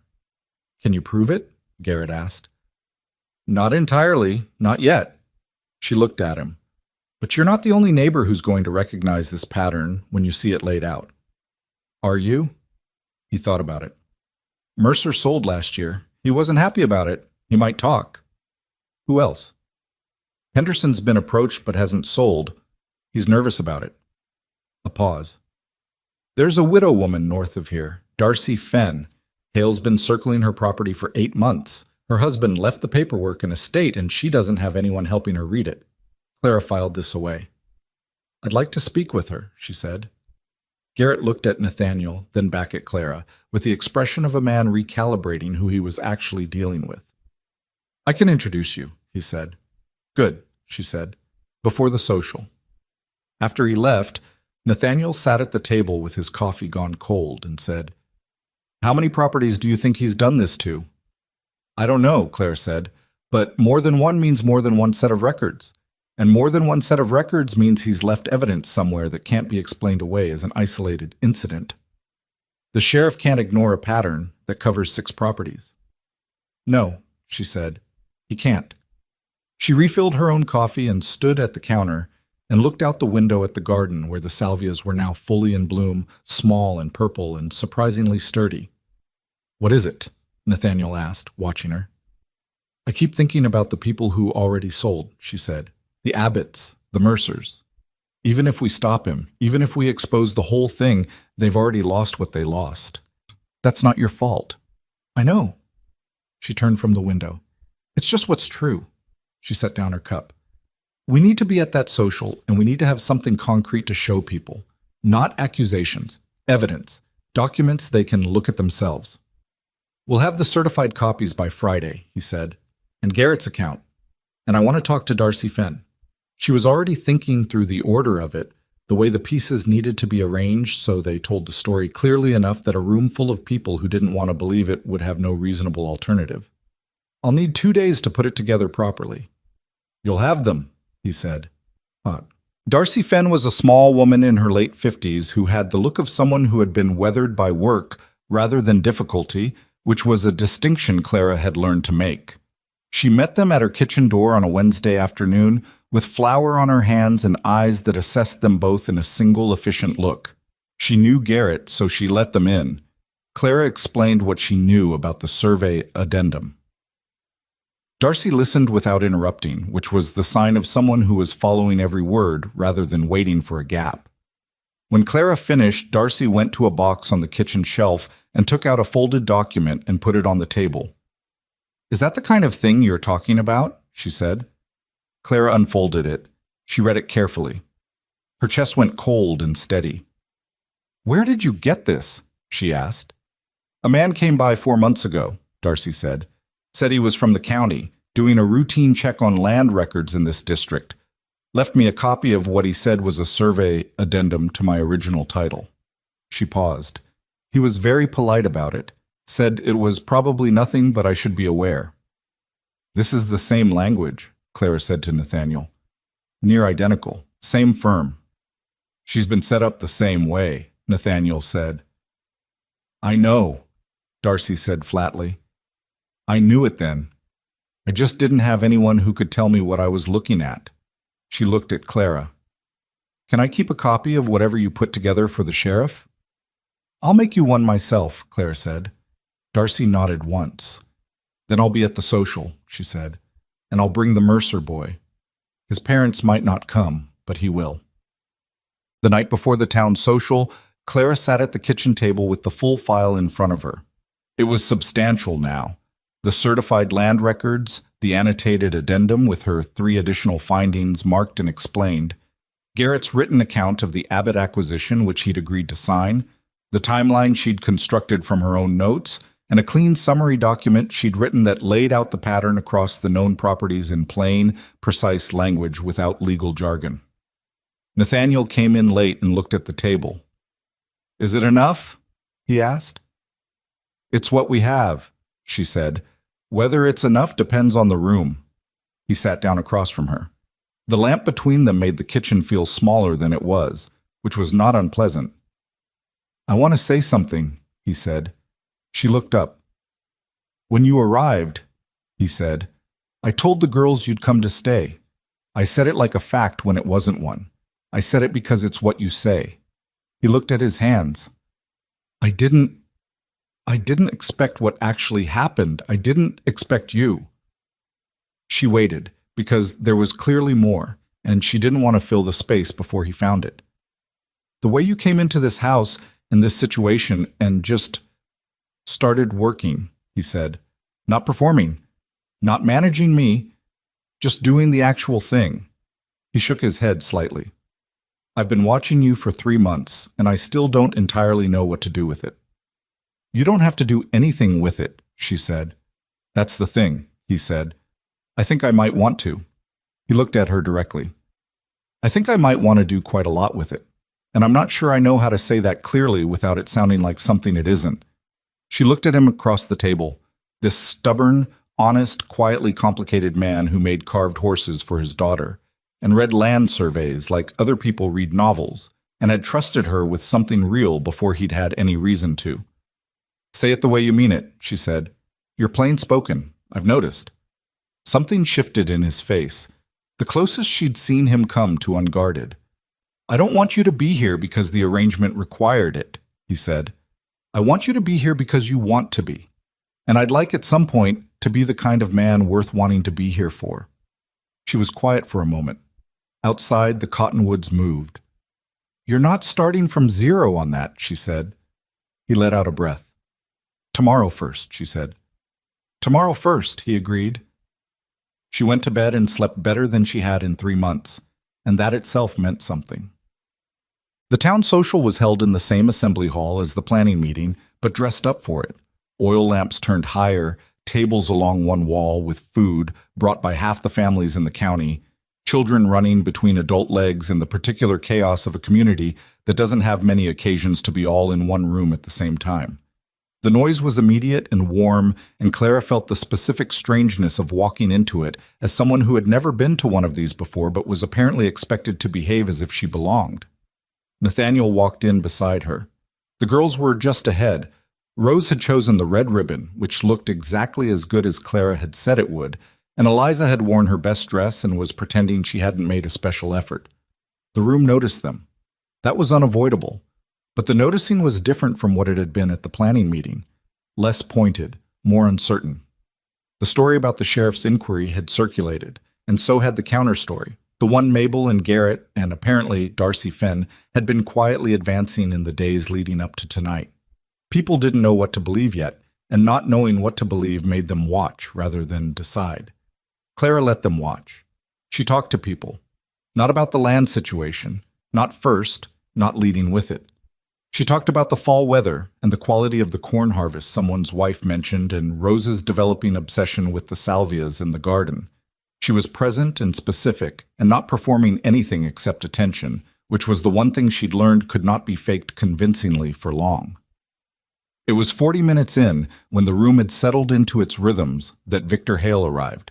He came with 2 men she didn't recognize, not ranch hands, dressed too well for that. Legal men, she thought, or men who wanted to look like legal men. He saw her immediately. He did the quick calculation again, the same one he'd done in the yard at Silverleaf, and this time his face showed more of it.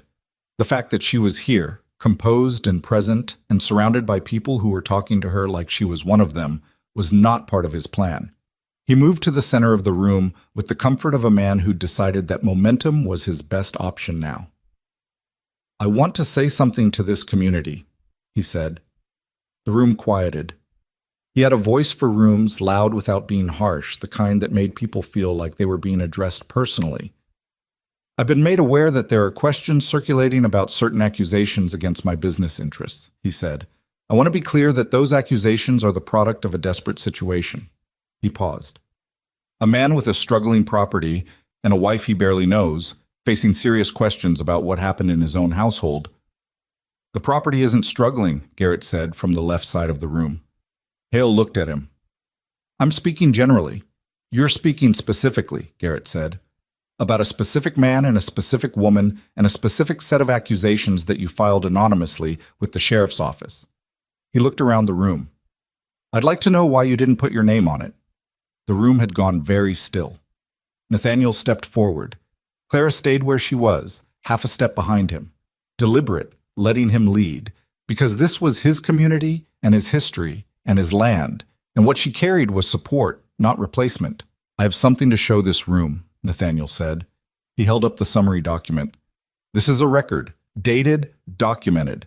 It covers 3 months of events on my property and 2 properties that have already been sold. It includes surveying records filed by a Denver firm that appears in 3 separate land transactions in this county in the last 12 years, all of them resulting in sales that the original owners did not want to make." He looked at Hale. Hale's comfortable expression had thinned. It was still there, but it had the quality of something being held in place by effort. "I'm not making accusations in this room tonight," Nathaniel said. "I'm making a record available. Anyone who wants to read it can. Sheriff Bray has a copy. The county land office has a copy. And 3 of my neighbors," he nodded toward Garrett, toward Darcy Fenn, standing near the far wall, toward the young Mercer who stood beside her, "have independent accounts of similar approaches made to their families." The room was absolutely silent now. Clara looked at Hale. He was looking at her, she realized. Not at Nathaniel, not at the documents. At her. She held his gaze. He was the first to look away. The noise that came back into the room after that was different from the noise before. It had a different quality, the sound of people recalibrating, of the weight of opinion shifting in the way that it does when a story that was solid starts to crack under the pressure of something more detailed and more real. Mabel Greer said, loud enough to carry, "I'd like to read that document." 3 other people said the same, almost simultaneously. Hale left before the food was served. His 2 legal-looking men went with him, and the departure was quiet, too quiet. The kind of exit that understands it has miscalculated and is already planning the next approach. Clara watched him go and felt no victory in it, or not much, just the particular exhaustion of a fight that wasn't over but had turned. Nathaniel came back to stand beside her. "That wasn't a defeat," he said quietly. "Not for him. Not yet." "No," she agreed. "But it was a start." Rose appeared at her elbow with a plate of corn cake and the specific urgency of a 7-year-old who has decided that an adult needs feeding. "You haven't eaten anything," she said, with the accusatory tone of someone who has been watching. Clara took the plate. Eliza appeared on her other side, not offering anything, just present, the way she was present now. Close enough to be included, too proud to ask for it. "Is it over?" Eliza asked. "Not entirely," Clara said honestly. Eliza accepted this with a nod.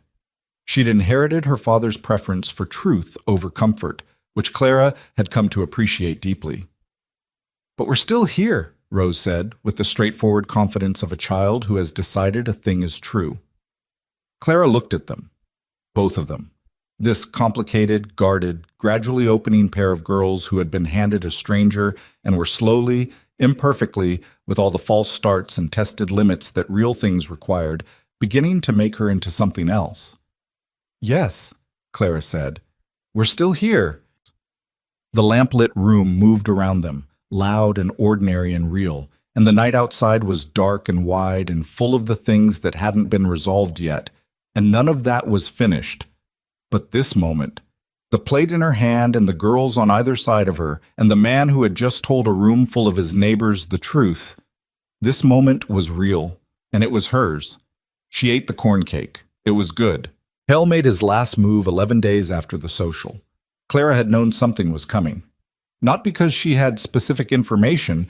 Dawes had heard nothing. Garrett had heard nothing. Even Mabel Greer, who functioned as a kind of early warning system for the town's mood, had reported unusual quiet on Hale's end. And that quiet was itself the signal. Men like him didn't go silent because they'd given up. They went silent because they were finishing something. The document arrived by courier on a Thursday morning, addressed to Nathaniel, formal and thick with the weight of legal language. Clara was in the kitchen when Nathaniel brought it in. He set it on the table without opening it and looked at it the way you look at something you've been expecting and didn't want to arrive. "Open it," she said. He did. It was a formal challenge to the Silverleaf water rights, filed through a Denver legal firm, citing the addendum in the county land records as the basis for a claim that the original title contained an unresolved mineral and water survey discrepancy that rendered the current rights documentation incomplete. It was thorough and it was expensive, the kind of document that took months to prepare and a great deal of money to file, which meant Hale had been preparing it long before the town meeting, long before the social, long before any of the recent events had played out. He'd had this ready. Everything else had been noise, or a test, or both. Nathaniel read it twice. Then he put it down and stood at the kitchen window with his back to her for a long moment. "He built this the whole time," he said. "Yes," she said, "while he was coming to the ranch, while he was talking at meetings, while his people were walking our fence line at night." His voice was level, and that meant the anger was somewhere deep below the level where it showed. He already had this. "He always had this," she said. "The rest was pressure, to make you tired, to make you doubt, to make selling feel easier than fighting. If that had worked, he wouldn't have needed to file it." He turned from the window. "It didn't work." "No," she said. "It didn't." He looked at the document on the table. "Can we fight this?" "Yes," she said. "But we need the right lawyer, not county. Denver. Someone who knows property litigation at this level." She'd been thinking about this since the moment she'd identified the addendum in Pruitt's office. She'd known this was where it was heading. "And we need the pattern documentation. Every property, every irregularity, everything we've gathered," she filed with the court alongside our response. Not as a counteraccusation, as context. Context that makes it very difficult for a judge to look at this challenge in isolation. "That could take months," he said. "It could," she said. "Are you prepared for months?" He looked at her directly. "Are you?" She picked up the document and read it through herself, carefully, marking the specific passages that referenced the addendum language. "I'm not going anywhere," she said without looking up. "If that's what you're asking." He was quiet for a moment. "It's what I was asking," he said. She finished reading. She set the document down. "Write to your bank contact in Denver today. Ask for a referral to a property litigation attorney, specifically someone who has worked against consolidated land acquisition. That's a narrow field, but it exists." She paused. "And tell Bray. He needs to know this has been filed before he hears it from someone else." Nathaniel was already reaching for paper. What followed was not swift or clean or satisfying in the way that resolutions in stories sometimes are. It was slow and expensive and frequently frustrating, the way real fights are when the person on the other side has resources and patience and no particular conscience about how they use either. The Denver attorney was a woman named Frances Aldrich, which surprised Nathaniel and didn't surprise Clara at all. She was 53, direct to the point of abruptness, and she read their full documentation package in one sitting and then looked up and said, "You've done most of my preliminary work for me. Who put this together?" Nathaniel nodded at Clara. Aldrich looked at her with an expression of professional assessment. "Have you done this before?" "I watched someone fail to do it," Clara said. "I paid attention." "Good instinct," Aldrich said. "Most people learn too late that the document trail is the whole battle." She filed their response within 3 weeks. The response included the pattern documentation, Silverleaf, the Abbotts, the Mercers, Darcy Fenn's property, a fifth property they'd identified through Aldrich's own research in the Denver court records, where an identical addendum had been filed 8 years earlier under the same surveying firm. 5 properties, the same language, the same method, the same firm, which Aldrich traced through 2 corporate consolidations to a holding company that listed Victor Hale as a silent partner. That was the thread that unraveled it. It took 4 months from the filing of the challenge to the day a judge in Denver reviewed the full record and issued a preliminary finding that the addendum in question showed evidence of fraudulent insertion into the county land records and was not a valid basis for a water rights challenge. The case was referred to a special prosecutor for criminal investigation into the surveying fraud. Nathaniel got the letter on a Tuesday in February, when the ground outside was frozen and the cottonwoods were bare, and the kitchen smelled like the bread Clara made every Tuesday, because Rose had decided Tuesday bread was the best bread and had constructed an elaborate theory about why this was true involving the temperature of the morning air, which was not scientifically sound but which Clara had decided not to argue with. He read the letter at the table.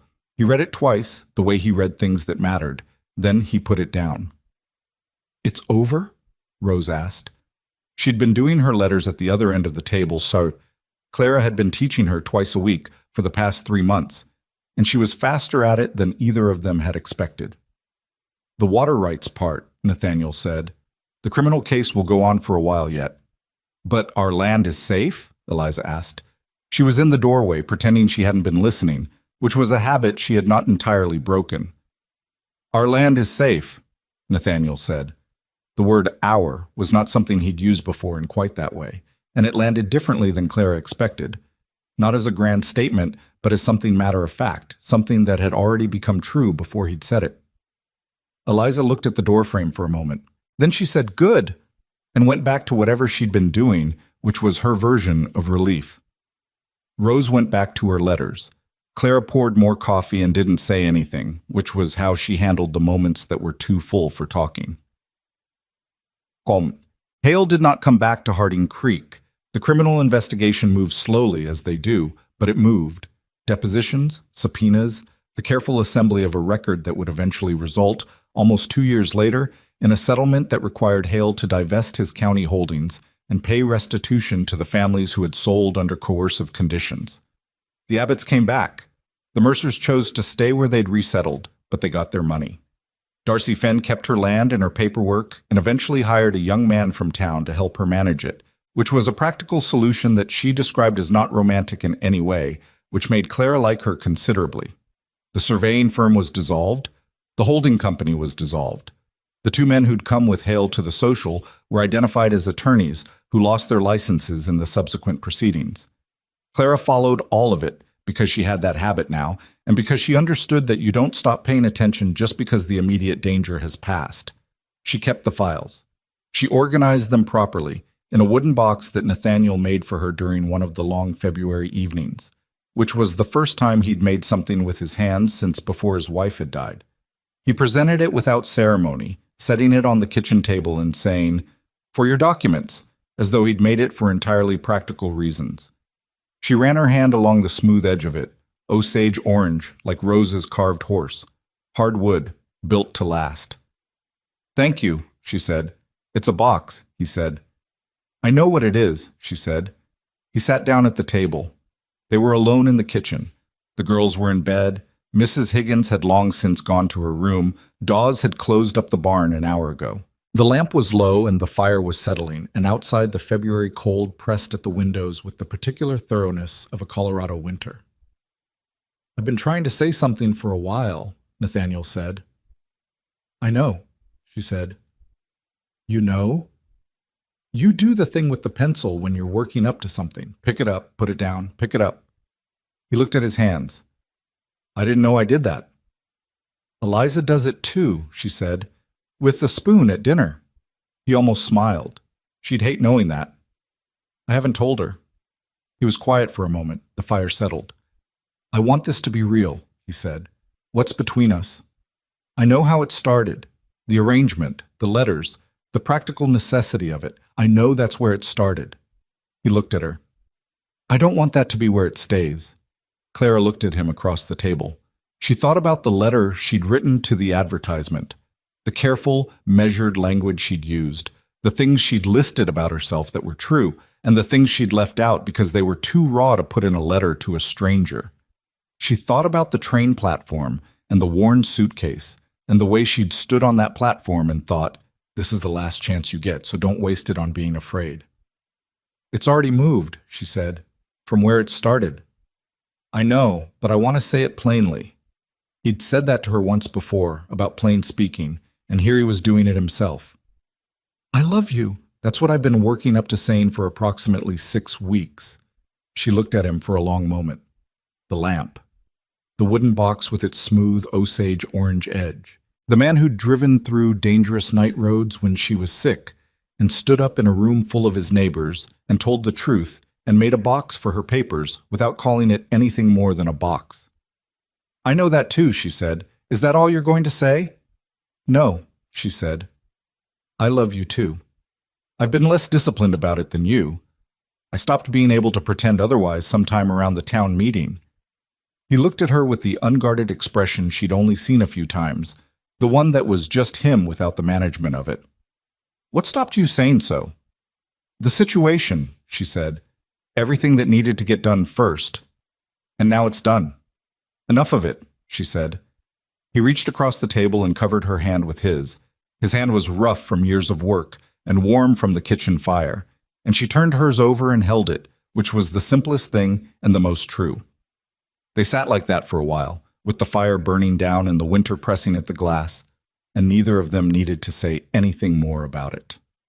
Spring came the way it always did in Colorado, late and argumentative, with 2 false starts and a snowstorm in April that dumped 8 inches overnight and melted in 3 days. The salvias came back in the garden, stronger than the year before. Rose declared this personally significant. Eliza said it was just plants doing what plants do, and then spent 20 minutes one Saturday helping Clara clear the beds around them, which was its own kind of agreement. The school that Clara started was not a formal thing. It began with Rose's letters at the kitchen table and expanded by degrees. Eliza started coming with geometry questions that her father had been answering but could now answer better. And then the daughter of one of the ranch hands started coming on Tuesday mornings. And then 2 more children from neighboring properties whose families couldn't get them to the town school reliably in winter. By the time the salvias bloomed in June, there were 7 children at the kitchen table on Tuesday and Thursday mornings, and Mrs. Higgins had rearranged the kitchen schedule around it with a grumbling efficiency that was her particular form of approval. Clara was not a trained teacher, she made that clear. She knew what she knew, and she worked from that, and she found, in the doing of it, that what she knew was considerably more than she'd given herself credit for. Her father's insistence on reading everything, every contract, every deed, every newspaper, every letter, had given her a breadth that she'd always thought of as circumstantial rather than valuable. It turned out to be both. Darcy Fenn sent her a letter in June that said, among other things, my neighbor's boy couldn't read his own name when he started coming to you in January, and he read me a passage from a newspaper last week. Whatever you think you're doing it. Clara put the letter in the wooden box. It was a Saturday in late June, warm enough that the front door stood open all morning when Eliza came to Clara with the journal. Not to show her the contents, that was private, and Clara had never asked. She came with the journal closed and held against her chest, and the expression of someone who has decided to cross a distance they've been standing at the edge of for a long time. I've been writing about this year, Eliza said, since you came. I know you write, Clara said. I didn't know what about. Everything. She paused. At first I wrote about why you were going to leave, all the reasons. She looked at the journal. I kept adding to that list, and then I started writing about other things. Different reasons? Clara asked. Reasons you might stay, Eliza said. She said it quickly, like getting past the hard part fast made it easier. And then I stopped writing about reasons at all. I just started writing about what happened each day, because I wanted to remember it. Clara looked at her. This serious, self-contained, imperfectly armored girl who guarded everything fiercely and had been slowly, stubbornly choosing to let her in. That's good writing, Clara said. Writing what happened rather than what you think about it. Is it? It's harder, actually. Anyone can write what they think. Writing what happened honestly requires you to look at things clearly, including the parts that make you uncomfortable. Eliza considered this. Some of the things I wrote at the beginning aren't very kind, she said, about you. That was honest too, Clara said, for where you were then. Eliza looked at her. Are you always this, she searched for the word, reasonable about things? No, Clara said. I'm very unreasonable about certain things. I just try to pick them carefully. Eliza almost smiled. She'd been doing that more, almost smiling and occasionally following through on it. Papa's different, she said, since you came. You know that. He's not different, Clara said. He's more himself. Eliza thought about that. Yes, she said slowly. That's right, actually. She held the journal a little less tightly. I'm glad you stayed, she said, which cost her something. Clara could see it, the way saying a true thing always costs something when you're not used to saying it. "I'm glad I stayed too," Clara said. "I'm glad every day." Eliza nodded, which was her version of the longer response she wasn't ready to give. She went back to her room, journal in hand, and Clara heard her footsteps on the stairs and thought about how much sound a house could hold when it was finally full of the right things. The ceremony was small because both of them wanted it that way. Nathaniel had offered more than once to do it properly, with the full assembly of the county and a celebration that matched the scale of what Silverleaf represented. Clara had said no each time, gently but clearly. What they'd built didn't need a performance. It had been witnessed already by the people who mattered in the daily evidence of a year lived honestly. It was Garrett who performed the civil ceremony, which was within his authority as a county commissioner. They stood in the front room of the ranch house on a Saturday morning in July with Dawes and Mrs. Higgins and Garrett and his wife as witnesses, and the girls standing side by side. Rose in the red ribbon, Eliza in her best dress with her arms at her sides this time rather than folded. It took 12 minutes. Afterward, Rose asked if there was going to be cake, and there was, because Mrs. Higgins had made one without being asked, which was the most eloquent thing she'd done all year. Eliza, later, when the small gathering had mostly dispersed and the afternoon had settled into its ordinary rhythms, came and stood next to Clara at the kitchen window, where Clara was watching the garden. "Now it's official," Eliza said. "It was already real," Clara said. "Now it has a date." Eliza stood there for a moment. "Mama Clara," she said very quietly, and the way she said it was tentative, trying it out, which was exactly right. Not an announcement, but a question. Not a gift given, but a door opened. Clara felt it move through her in the way the real things do. Not the dramatic wave she'd expected, but something quieter and more total, like ground settling under you after a long time of finding your footing on uncertain terrain. "Yes," she said, "just that." And it was enough. What Clara knew, and the end of a year that had unmade her old life completely, was this: belonging is not a thing that is handed to you. It's not in a document, not in a ceremony, not in a name. It's in the accumulation of Tuesday mornings with children learning their letters. It's in a wooden box built without ceremony to hold the papers that saved what mattered. It's in a 7-year-old's theory about bread and a girl's journal and a man who reaches across a table in a winter kitchen and holds your hand without requiring it to mean more than it does. She had come to Silverleaf with one worn suitcase and no certainty, and she had been afraid, and she had been doubted, and there had been weeks when the fear of losing everything again sat so close that she could feel it in her chest when she woke in the dark. That fear had not been weakness. That was the thing she understood now, that she hadn't understood when she was watching her father fight and lose. The fear is not the problem. The fear is just information. What you do while you're afraid is the whole question. She had stayed. She had worked. She had kept records and asked hard questions and refused to be made smaller than she was, and none of that had been graceful or certain or anything like the stories people tell afterward. It had been slow and imperfect and full of wrong guesses and corrected courses and mornings when she'd stood in the kitchen before anyone else was awake and had to find, again, the reason to keep going. The reason had changed over time. At first it was necessity. She had nowhere else to go. Then it was stubbornness. She was not going to let a man like Hale or a town's dismissal or two girls' grief or her own fear drive her out of something real. And then it became what it was now, which was simpler and harder to explain. She stayed because this was hers.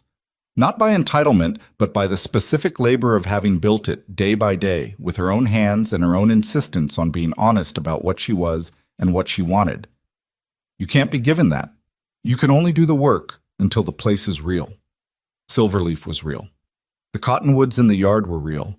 The salvias with their small purple flowers were real.